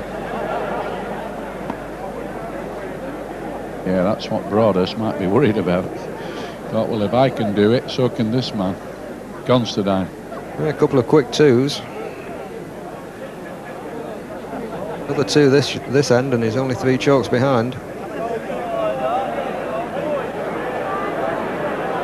Have to stop. Have to stop. It was 4, 4.5, nearly 5 foot past the jack.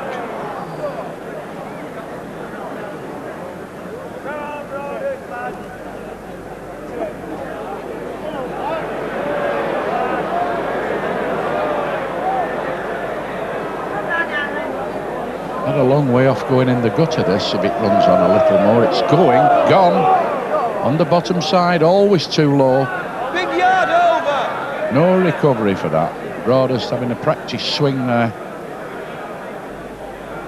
Now Constadine got the chance to improve. Looking for a good ball. Certainly far enough again. But a much improved ball this time. Length, but a big yard away from the jack.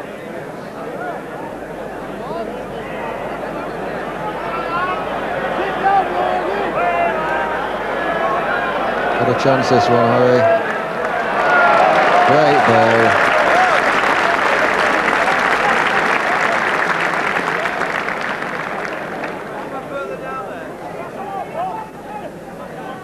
Just stop the mini revival of Neville Constadine.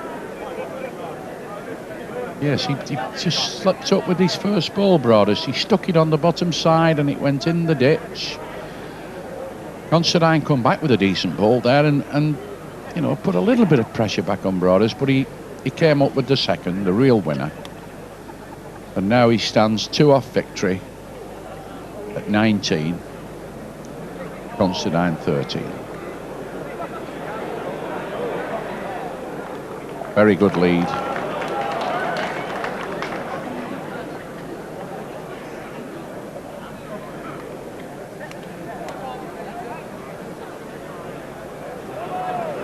Alan Broadhurst thinks this is going to peg up the green. Just gone. To length, but it's definitely second. From there you can see he's a big yard wide. Broadhurst is about 2 foot behind the jack.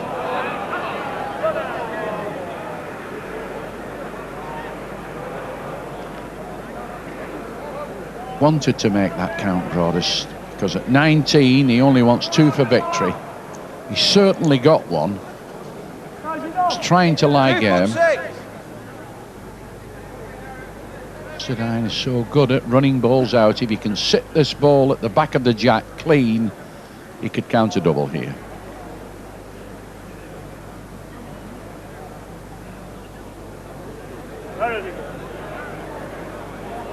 I think he's tight again, Harry.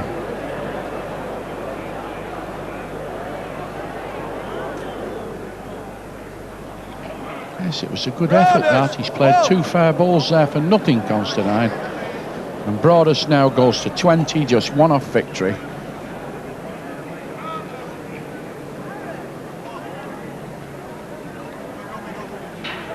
Should he win this game, Broadhurst, he's not finished with the men from Bolton, because he'll have another one to face in the semi-final, and that's I Gregory, the Bolton man. Constadine, of course, a Boltonian.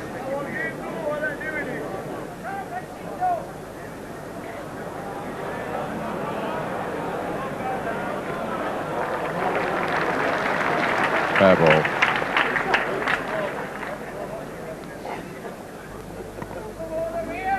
Yes, that's a good lead for game. Neville needs to be reaching, probably just slightly too far. 2'6", Alan. Broadhurst lies game, counts this end, he goes into the semi-final. One about 2 feet short here would be very nice indeed, or even a yard short. Even though Neville Constadine could get round that ball, it'll be in his eye and slightly distracting. Is it? Oh, he does the jack. He's set the ball and gone out. Oh, that was unlucky. But Broadhurst now coming forward to shake hands with Neville Constadine. Broadhurst the victor here, 21-13. There it is, the second of the quarterfinals, a game of attrition really. Hard going. Alan Broadhurst the winner by a considerable margin, 21-13. It seemed like that for most of the game those 2 players were only playing with 1 wood. They might as well have left the other one in the bag really, mightn't they? I think that's right, Richard. I think the difference was that Alan played with his 1 wood a lot better than Neville did with his. although Neville didn't have much luck in the game, in fairness. Neville will feel, surely, that he just didn't do himself justice after the game that he played yesterday. Yes, well, I think it was always going to be difficult for him to repeat yesterday's performance as to ability, but he will be very disappointed. He's really not strung a lot of good bowls together. He did make a bit of a recovery towards the end of the game, but then, in typical fashion of the game, Broadhurst stopped that recovery, but again, only really with one wood, wasn't it? Yes, Neville has just scored 2 twos together, and Alan's just lost his length completely. Neville's decided to play full corners, put the jack pretty near the edge, and although it runs a yard past his lead, it's a very good lead indeed on the distance. It's 60 odd yards, it just trickles past. But from Alan's point of view at this stage, he's beginning to wonder whether or not he's going to send another good wood at all. And you see Neville pointing there where Alan's wood going to go, his first wood, and it's going straight in the ditch. So Neville must have been a little hopeful at that point. Certainly, he has but he'd watched Alan play some very good second woods, that's the point, isn't it? Yeah, Alan can't really believe it, obviously, there, that he can start sending them quite so far off. And Neville now, of course, knows that if he gets 2 at this end, he'll be 15-18 and he's back in the game with a chance. And he plays a better bowl than his first, picks out a much better length, and he's no more than 3 feet from the jack. And I have to say that I don't think Alan would necessarily be favourite to beat that wood. But just as he did yesterday when it really mattered, he found an absolutely marvellous bowl. And that was it. That effectively put paid to Neville's chance of recovery on the game. Yes, a continuing sequence of saving second woods from Alan Broadhurst. Yes. That the pattern of the game, really? Well, it was. Alan will have been glad to get that out of his system, because I think he'd be the first to admit he's not played as well there as he would expect to play. But he's through to this afternoon now, semi-final, only 2 games away. And there he is, Alan Broadhurst. Well done, Alan. It was a large winning margin, as it turned out, 21-13, but were you entirely happy with the way that you played? No, you're quite right. I played quite a lot of bad first balls, but dug 1 or 2 second balls out. It's quite difficult on there, because when we practiced it was 5 yards heavier than it is now. And that's the problem. When you're leading the jack, you tend to keep playing up and playing balls too far. That was the problem with it. But my second balls, I was quite happy with those. Yeah. The delivery never went too bad. But sometimes you start cobbling them when you send bad first balls, because the pressure gets to you, see. But this afternoon, you'll be looking for an improvement, presumably. Oh, correct, yes. I have to play better than that to beat Ingham on his form this morning, yeah. You can't really escape these men from Bolton, can you? Because you've just beat Constadine, That's right. but now you've got to play Gregory also from Bolton. Yes, I've played him quite a lot of times as well. Last time we played, he beat me, but I think I've beaten him quite a few times before that. So I'm quite confident. Good. Thanks, Alan. We'll watch your semi-final with some interest. But now we move on rapidly to the 3rd quarter-final of the Waterloo 1988. An intriguing match, this one, surely. Cliff Johnson against J Bancroft. Here are the players. Cliff Johnson first from Cannock, 37 years old, the Chadsmoor club. He's beaten Tom Ashcroft and Stuart Brown. Cliff Johnson has played 20 times for Staffordshire. He's the 16-1 outsider. Well, he was this morning anyway. His opponent, in contrast, J Bancroft from Matley, 25 years old, North's Hyde club. He beat Eric Atkinson in the 7th round and Richard Everett in the 8th round. He reached the last 8 in the Waterloo in 1986. He's bowled for both Derbyshire and for Greater Manchester. J Bancroft is the 3-1 second favourite this morning. So there are the 2 players that we'll be seeing in action now. Cliff Johnson against J Bancroft. A contrast in the betting on these 2 players. The announcement now will be made on the green.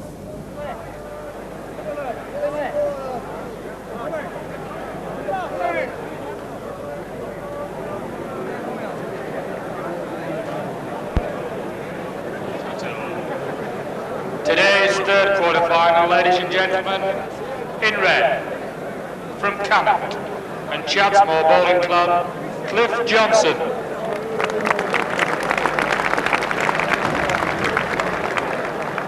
And his opponent in blue, from Hyde and North Bowling Club, J Bancroft. Cheers, Ed. Bancroft leads out.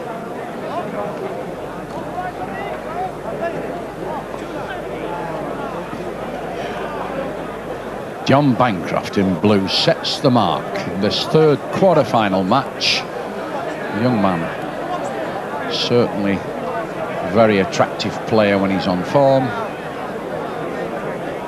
His opponent there just to the left and in red, tall young man from Cannock, Cliff Johnson.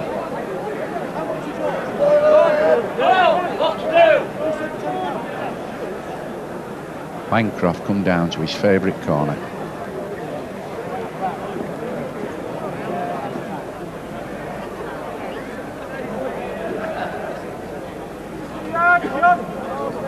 Just stopped in that ball, but a big yard past the jack. Bancroft looking for an improved second ball. He'll have to run, but it counts. Just crept in the short ball, about 2 foot short.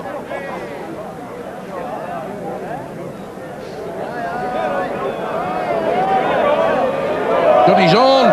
Oh!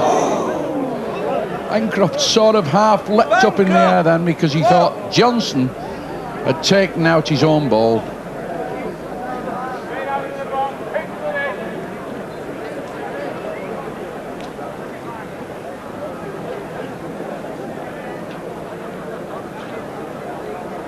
Both these men, 5 apiece on the card to begin with.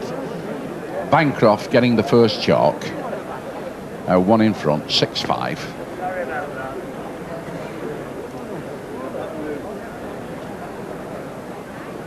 Young man has certainly made a big impact on the bowling world over the last few years.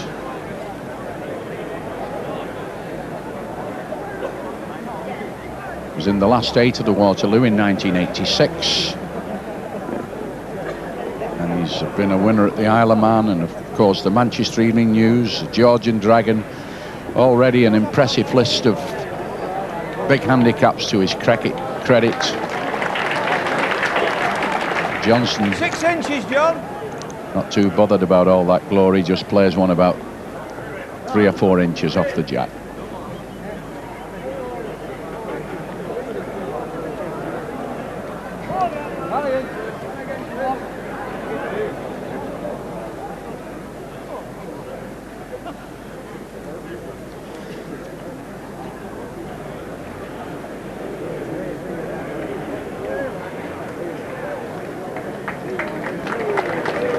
Good double there for Johnson.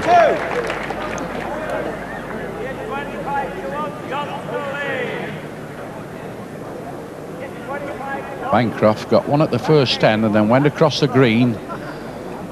Didn't make a good lead. Johnson, good ball and then a follow-up ball to peg a good double.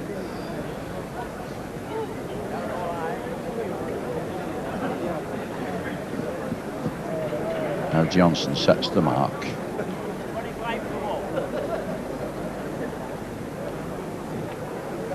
Finger peg mark about 35, 40 yards, and Johnson a little bit too strong. Bancroft stepping in now, playing a good ball. And about 3 inches off the jack. Give Johnson a few problems.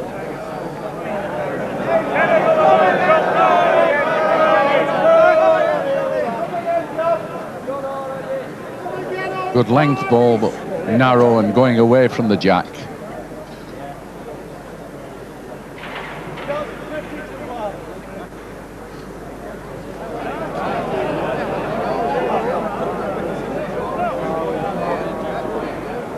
Bancroft not stepped in for a double. The opportunity was there. Not like him at all. Had a bit of a nightmare match against Atkinson Mike and then came back and played like the great champion many people believe he is against young Richard Everett. Yes, he certainly played very well indeed yesterday. I have to say, the betting as if this isn't really a game at all. I've just heard them shouting 25-1 Johnson for the tournament. And when you consider He's won 8 rounds, he's in the quarter-final. It seems that they just don't think that he can beat Bancroft. But the way Johnson's played in the first opening 3 ends, Length, John, yes. he's done everything Bancroft's done so far, and the match is at 7 apiece. Yes, it will be interesting to see whether or not these two players find the same difficulty to which Alan Broadhurst referred, the difficulty in leading because of the increased pace in the green. And John, of course, has his own particular hurdle to overcome. He's been in the last 16, the last 3 years, and never got past the last 8.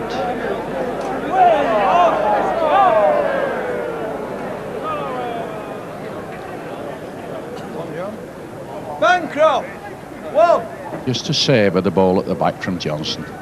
A bit unlucky there not to pick the jack up, because if he'd have touched the jack at all, he would have almost certainly countered. And now Bancroft coming a distance. Yes, I think John's tactics, certainly initially, and unless and until he's proved wrong, will be to test whether or not Cliff Johnson's weakness is full corners. Certainly one doing the trip here, Mike. Got plenty of call on. It's a good ball for me. It's almost a toucher. Rubs the jack. Brilliant ball. He's giving Johnson some idea of the sort of opposition he's going to get in the corners against Bancroft. Well, this ball coming has some sort of a chance as well. May just skim it on the top side. But that's an excellent ball. The first time being taken 65 yards, and he's picked out nearly a perfect length. Bancroft's second ball. Down. Oh, walloped it out. It's got plenty of pace. And down. Looks a little bit on the top side, but can pinch another there, so can get another with a length. 2 great balls. Well, somebody just fired a question at Bancroft there, and he replied, "I'll do my best." So what the first question was, I don't know. Great ball, this, for nothing. Might have fallen out and finished third as well. That would be very disappointing. Cliff's telling John he's only won, and John accepts it. 1. Marvellous end, 4 bowls, sent 65 yards in distance, all within 2'6" of the jack. Yes, great end. Oh, Richard. The corners. This is where it looks as though it's going to be decided. Well, it's got off to a brighter start than the previous game, certainly. They look as though they aren't having any difficulties judging the pace of the green so far.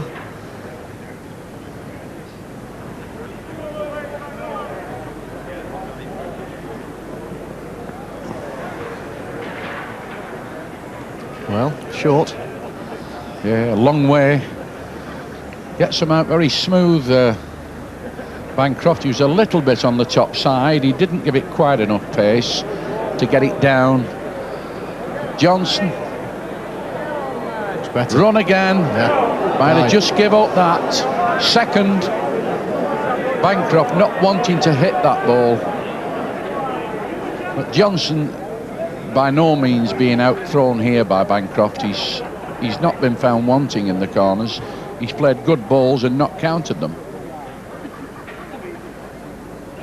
Break into a gallop here. Bancroft thinks he might have overplayed this. His hands are down, trying to pull it back.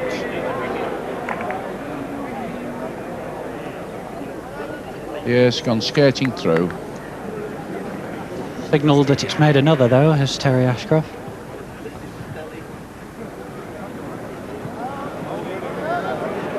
This is certainly reaching. Is it going to miss all, or is it going to rest the back bowl? And has it won it? Johnson! Well. Yes, it has. Cliff Johnson with that brave, strongly played second wood straight in. Well, Bancroft then, when he saw that ball coming down the hill, he got a bit of an idea that it was going to shift his counting ball at the back, and he turned away. He couldn't stand the sight of his own ball being shunted out. But credit to Johnson, far enough and on the road. John was looking very pensive then as Cliff Johnson sent the block out, thinking to himself, well, if it hadn't been for that, it would have been a 11-7. As it is, it's 8-9. Put it out of his mind now and concentrate on beating Cliff's lead. Yes, and a fair lead it is, a yard short. Beatable, but certainly in with a chance test if he misses Johnson's ball. Won it. Good ball. And 18 inches past the jack. Johnson now got to get past the short ball on the right. His original lead is Cliff Johnson. Certainly acquitted himself well in this tournament. Already now in the quarterfinals out of 2,000 runners. Gets the back ball. Done it. Lies one, Johnson.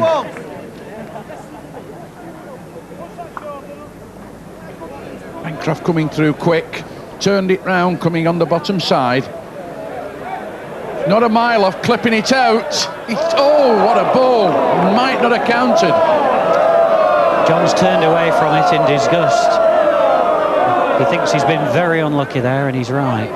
He played an excellent ball, changed his peg. If he ran the jack, he made 2. If he took the wood out, he certainly made 1. And he connected with them in such a way that his own ball just trickled out. Well, it was a ball in a million, Mike, that wasn't it? I mean, it had to be absolutely dead right in everything except the final impact. With a double kiss, stopped Johnson's ball from going over again, and it looks as though Johnson is going to count the end. Johnson, no doubt. 1.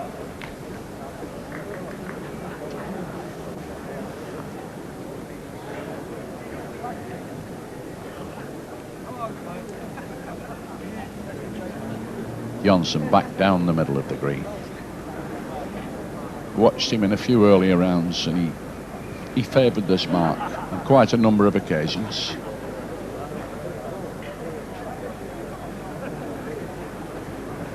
Has the advantage as well, of course. It makes it just that little bit harder for John to get in the corners if and when John gets in.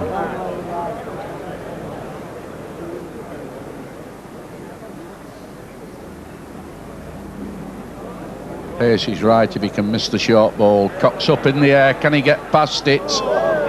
He's hit wrong again.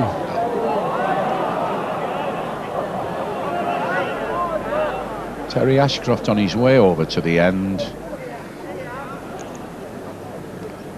Cliff still in. Turn that over. Johnson survived the collision there. Lies on.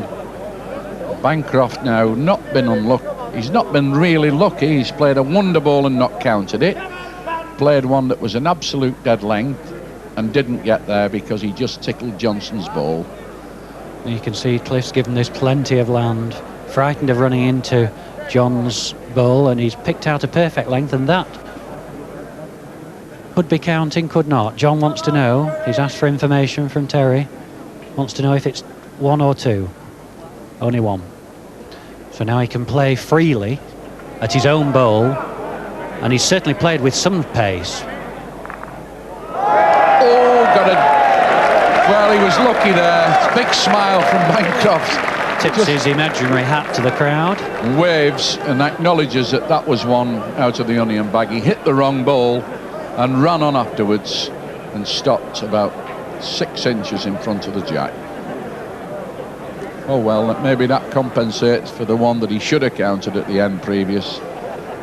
I don't think John will necessarily think that was fortunate. It was very important for him to know whether or not he was 1 down or 2 down. And playing at that speed, he'd every chance of counting, as long as he hit something. I think maybe he was hoping to get the double up there and hit the red ball, and he may have got a brace out of it, but I still think he was a bit lucky for the ball to run on and finish near the jack, because he wouldn't expect that. That was an added bonus. Played one, reeling, 4 inches. Back in this corner. Should he count this, I think we'll go in the other one. A long way across. Johnson not been overawed. Played a fair ball here. Good ball this, just on the top side and out. This certainly has the makings of a good game. John Bancroft's attitude is absolutely right. He's very resolute. Put to one side his thoughts about having a bit of bad luck, and he's concentrating on making good leads.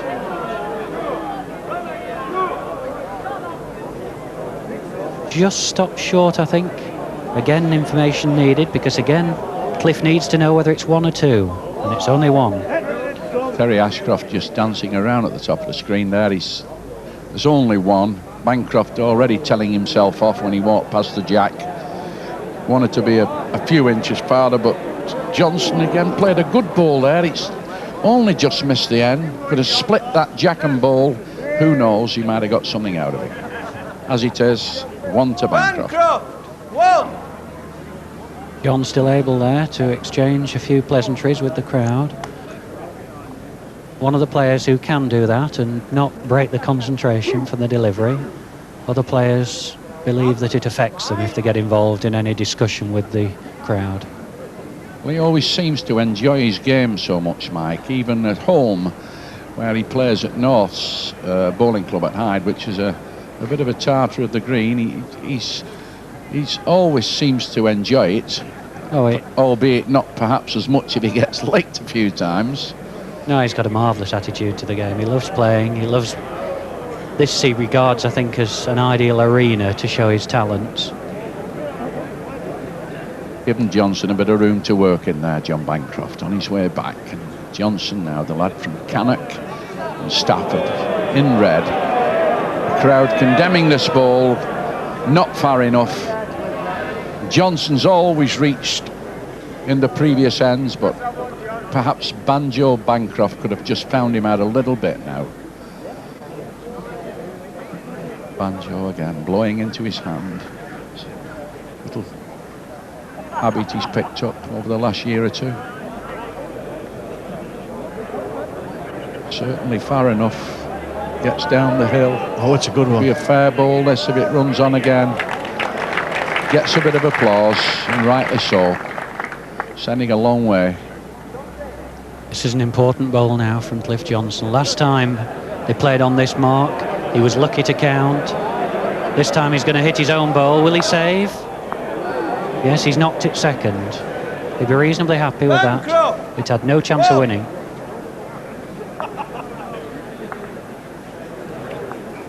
No question where we're coming now. Back on this difficult thumb peg. Full corners. Yes, it's a great mark, this, isn't it, Mike? Watch the ball coming across. Bancroft seems to have hit a good length coming back this way. Had some really hooking balls down here. He looks a little bit on the top side. It's just beginning to climb a little bit now, but it'll just check back if it stops a length. It's plenty far enough as well. That's the main trouble. Gone over a big yard. Well, the way Cliff's played it coming in this way, he'll beat that.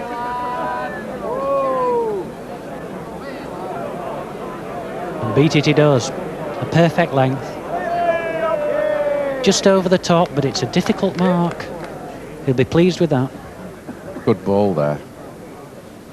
Bancroft now got this to lick. He's smack on the road here. Best road of the lot if it'll run far enough. Just get in the frame, this just about won it. Hard to say. They're asking for information again here. I think Bancroft thinks he may have give up. He said it's give up. Somebody said, has it won? He said give up. One here with a chance. Messi drops in the bottom, runs on this first ball, nearly this. That's on the card without doubt. Good ball there from Johnson. Johnson! Whoa! It's interesting that Cliff Johnson finds little difficulty in playing that mark, coming that way. But going the other way, he's definitely struggling on the finger peg. Yes, and as you are well aware, Mike, this mark that they've just played into the corner, coming thumb peg, on the end we've just seen previously, it's one of the hardest marks on the green going full corners. It certainly is. I would say the thumb peg mark that they played so well is actually a harder mark than the finger peg going back.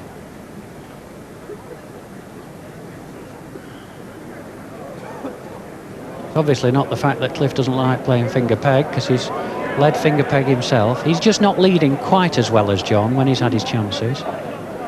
Oh, he's nagging away there. He's not far enough. Good yard short, really, of being a good ball, and Bancroft really have a job to get round it. He was short anyway. It wasn't a good ball. Didn't make any difference. Still well short of the jack, Bancroft. And Johnson now a big yard short, but counting. Certainly looks a bit tight on the road. Yes, different land from the others. He's obviously played to miss them, hoping to pick out a perfect length and finish perhaps 2 foot wide. It's the best of the three. John, of course, has to miss those short bowls, because if he runs into them, he can't count, because he'll only knock his own ball onto Cliff's. He's decided to pass them on the other side. And he's done that, but he's going to run out. He's going to leave two.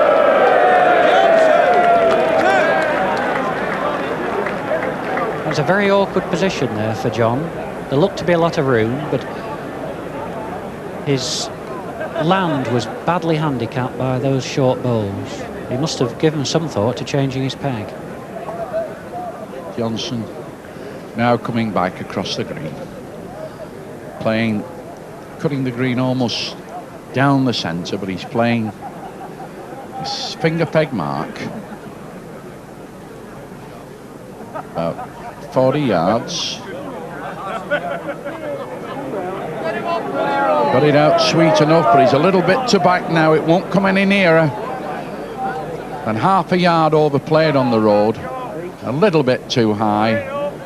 Bancroft now mended it, but he's got to stop. Got to stop. Just stops in the frame, this. Just over a length. Good ball. Johnson got to improve.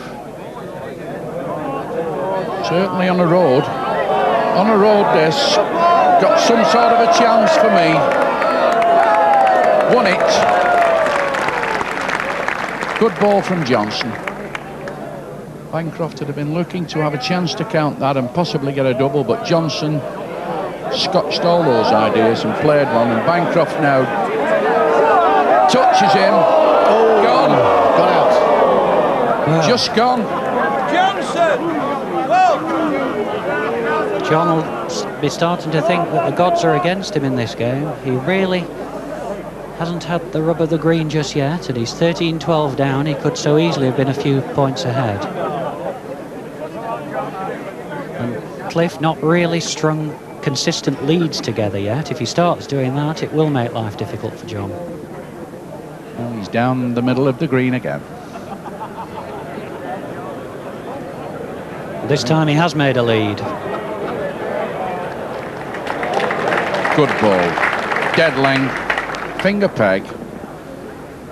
Bancroft got this one to lick now. He's one behind now, Bancroft. But Johnson hit the front, 13-12.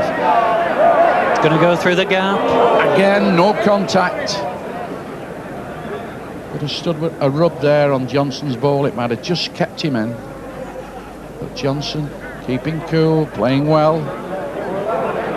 Had another fair ball here. Go down the hill. As long as he doesn't touch the jack, he'll stand two good balls here. Well, slightly filled the gap up that John went through with his last bowl. If he plays the same ball again, his chance of making two. He's certainly gone for it. He's played it with some pace, but it's not going to peg in time. Certainly the right ball.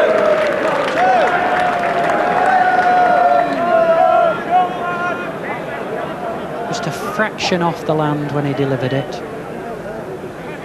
Yes, bit of a twirl round here. Johnson, very much the outsider at the beginning of this match. Now 3 in front, only 6 off home, 21 up. and leading J Bancroft from Hyde in 15-12. And now he has started leading. Cracking ball. Johnson got a good length on this mark now across the middle, and Bancroft got to find one. Close. He's going to connect. Wrong connection again. Got a rub and gone by. Bancroft back there now. Had a look at the crowd, and there's one or two people there acknowledging that perhaps he's struggling a little bit now, Bancroft, because he's played a lot of good balls and counted nothing. There's only one here, Johnson, so Bancroft might play, could try and get the ball out, push the jack. He's got one nice and handy at the back. He's played far enough and into the end, missed and gone out. Johnson! Well. Of course, he was near. I think he was nearer his own ball than anybody else's there, and that would have been a disaster for him. That would have been 17-12 instead of 16. Go on, John, lad.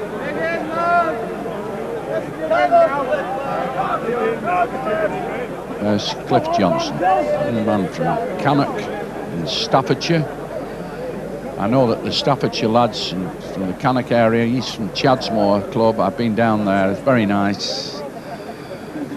Oh, they're really keen on this ball setup, and they was hoping to get 2 in the last 8, but J Bancroft took out Richard Everett, the other lad from Cannock, and so I think Cliff Johnson's just trying to put the record straight here. Oof. Good ball. He's got a little rub on the jack, but the ball was almost stopping. Bancroft got to find one here. Played one, if it can get down the hill, but he's short.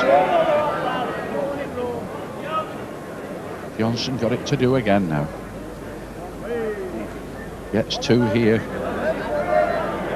Puts him in a very, very strong position, and he's played another ball. Stands a double. Good bowling down on this mark, Johnson. He's really hit a length. Going to be a strike. John's indicated with his hand he intends to strike. His own ball is close to being in the way, and he's missed it by a long way, and that's most unlike him.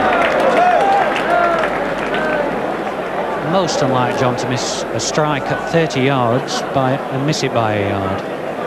Well, I noticed when we first came on commentary on this match, Mike, you made a comment about, you know, that they didn't think that that Johnson had any chance in this match. I'm wondering what odds you'd have got on Johnson making a 9 break, which is, as it stands now, it's gone from 9 to 18, from 3 behind now to 6 in front.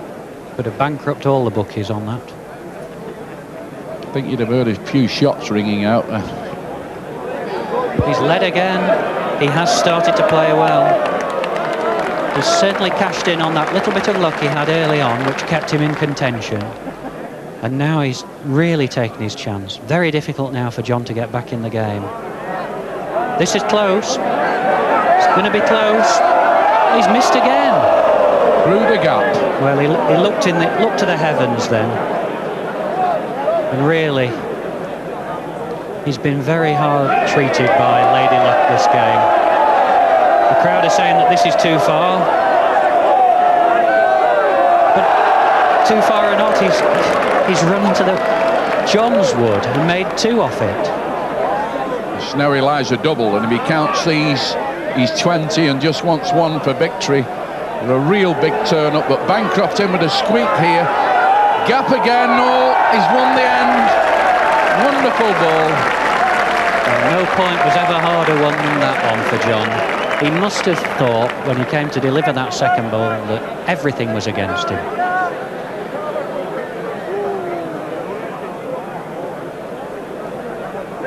Now, I think Bancroft might well switch corners here, Mike, and have a do full trip in the other corner. yes, that's obviously his intention. The only alternative to that would have been to shorten the length.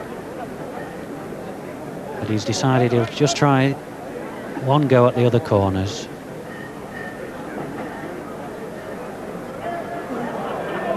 Nothing wrong with his lead. Pegging round nicely now. Only 18 inches off the jack, that ball. But when he played in the other corner, Johnson still kept digging 1 or 2 good balls out. He did. He's going to have to dig a good ball out if he's going to beat that lead of John's. Now, John really needs to couple up here. If he can couple up here and get to 15, he's back in this game. He's after it. I think he thinks it's short. It's not too short. If it misses that ball, it'll get one. Well, still the luck's against him. That's made a world of difference, because Cliff can now play through with confidence that if he hits right, he can make 2. Even if he misses, he only goes 1 down. And that's the ball he's played. Oh, that was close. If he'd have flicked that ball out, he'd have counted 1. But Bancroft now pegs another single. Stands 14-18. Still finds something to smile about, John. Every credit to him if he can laugh about some of the things that have happened. Now, yes, there's more than a few rubs gone against him, Mike, in this game, but he's still there. And it'll be a nice thing to watch now, whether he can hit this corner and play some real balls, because he certainly needs them. This lad Johnson's been a revelation here in the middle of the game. He played that mark down the middle to perfection, and Bancroft, going through all the gaps there is, of course fell farther behind. This is interesting now. He's come into this corner, the peg that very few people play. He's come the very difficult finger peg. You'll recall, of course, I Gregory plays it thumb peg. Most people play this corner thumb peg to the other side, and that's a marvellous lead on that mark. Yes, Luke's a long way off the jack, but the road is very difficult to get on, and that's smack on the road. Here's Johnson now. Runs far enough, this, it could win it. Just give up. Just second. Johnson now asking for information. John Bancroft been told there he's 5 feet short, but he's still on. Might sound a long way off, but it's a difficult piece of land, this. And Bancroft now looking for another. I think this is good tactics by John. He's obviously come to the conclusion that he can't, just for the moment, play better than Cliff, so he's gone on a difficult mark to try and make Cliff play worse than him. This stops on, it's a good bowl, but it's going. It's stopped. Incredible. Only half a roll short. Normally they won't look at stopping on the green once they get within about 6 inches of the edge. Well, that's the first real bit of luck that Bancroft's had for a few ends. I think there might be a bit of bad luck coming his way now, though. There might be a bit of bad luck. Can't lose. Brilliant ball.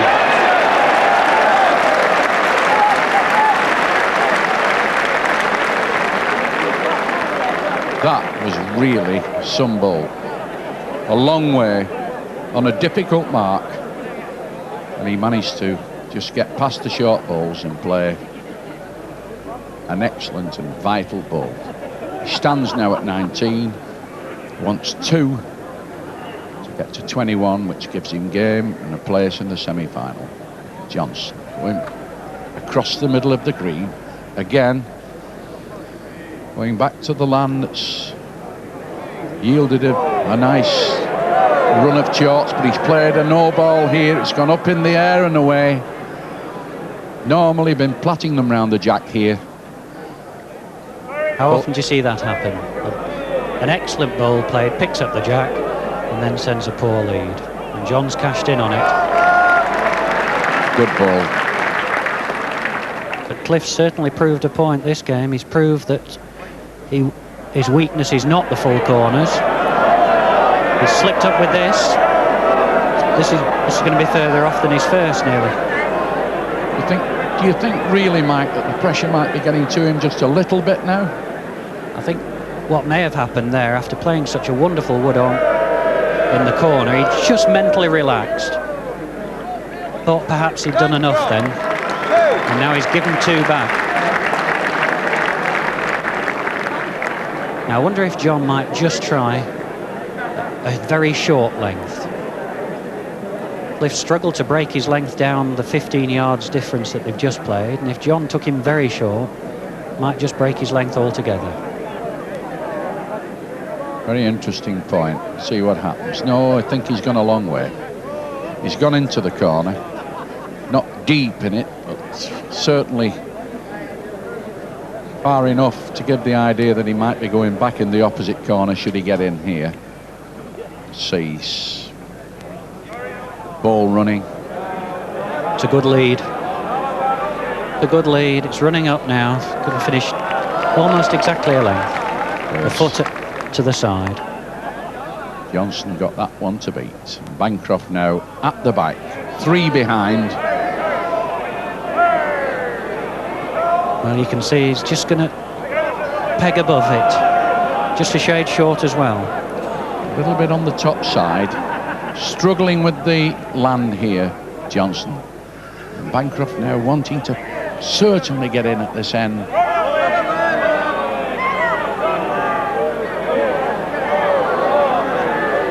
Two alike. Gets another. Some match here if Bancroft counts these. He's come from a mile at the back. Now very much in contention.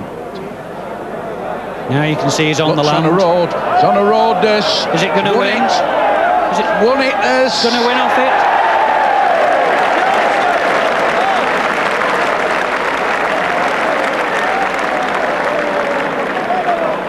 Cliff certainly hasn't been fine wanting.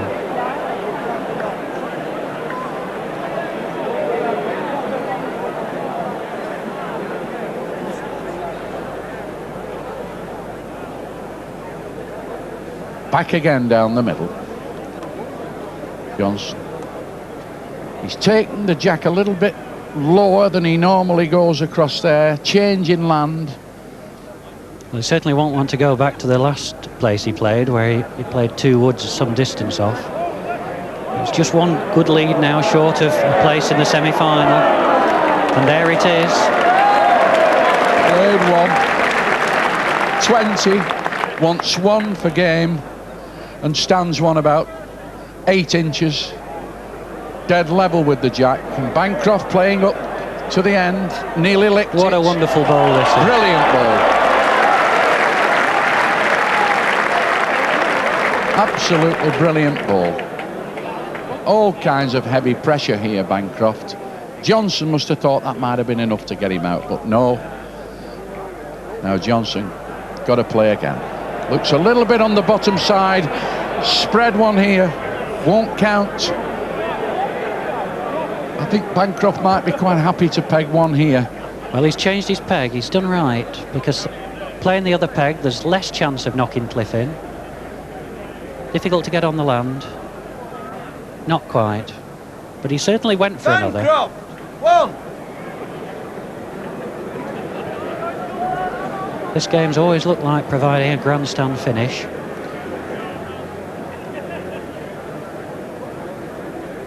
John's come back on the thumb peg that he favoured early in the game. But he's altered the mark. He's now playing on the swinging part of the thumb peg, not the straight mark, which he played earlier. This is another very difficult mark. Looking for good balls here, Bancroft. He's sent it far enough. Got the pace coming down the hill. Now it's got to run, and again just a yard short, cocked away, but it's not a bad ball on this mark. Johnson only wants a single. It's already beginning to peg away and short. Won't get here. Bancroft will be looking to improve on that short ball. Try and count a double, which would take him to 19. John will now be saying to himself, well, I was 20-16 down in the round of the last 16. 26 down this game. No reason why I can't do it again, especially if I count this end. But he's narrow. He's certainly not on the land. It'll peg away a bit more. It'll count. It'll be no nearer than his other, though. Cliff needs one good bowl now. He's asked for information. He's been told he's 2 down. I'm sure well, it's running. Come what may, and he certainly looks on good land. He's got a chance, this. Chances. I think they're going to shake hands. The crowd beginning to cheer. John's gone to shake hands with him. Over. Weighed in, a great match, and Johnson played brilliantly. Bancroft fought all the way, but he couldn't make up the deficit, and Johnson from Cannock goes through 21-17 over John Bancroft from Hyde. What a marvellous game, and the first really major upset of the quarter-finals. Cliff Johnson, the 16-1 outsider. He's beaten John Bancroft, who was the joint second favourite, at 3-1. That's the lineup. Marvellous game. We all really enjoyed that one, Noel. That was terrific, really, wasn't it? Certainly was, yes. John got off to a good start, and then Cliff Johnson just sneaked one in the corners and then had about a 9 break.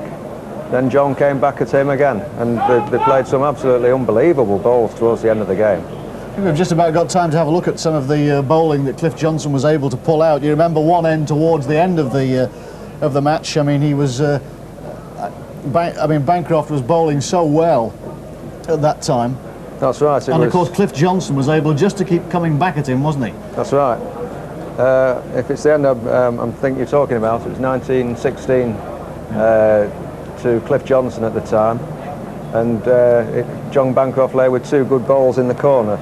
Yeah, Bancroft had put 2 woods crowding the Jack 21st end.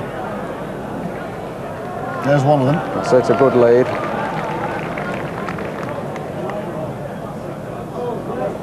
Now, there was nothing for this from Johnson, really. No, it's always looked to be tight on the way across the green and slightly short.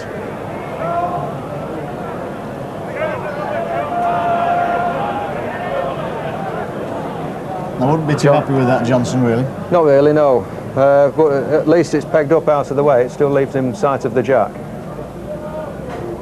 A marvellous second wood from Bancroft as well. Just sneaking up, passing the short ball and counting a double. He actually lay to be 18-19 at that point. And this was Johnson's reply. Well, it's a real killer, this. I mean, this actually killed John Bancroft's hopes completely. Just getting a nice little wick off the short ball, and there we have it. Just about the best bowling, I think, that we've seen Certainly, today yes. so far. Certainly was, yes. Yeah, Cliff, especially these balls that he's just bought from Vernon Lee, seem to be doing him a power of good. We can have a look at the winner. A remarkable performance by Cliff Johnson. All the pressure on him. Yes, a good 2 yards short with his first ball and a bit tight. He's giving it more green here, and it's just swinging down the slope there, a little bit of peg, and that's good enough. Yes, terrific bowling there from Cliff Johnson, the outsider, at 16-1, beating the second joint favourite Bancroft. Bancroft was quoted at 3-1. The people through: Ingham Gregory 21-17, Alan Broadhurst 21-13, and now John Bancroft losing 21-17 to Cliff Johnson. We're back at 1:35 with the 4th quarter-final. Join us for that from the Waterloo in Blackpool.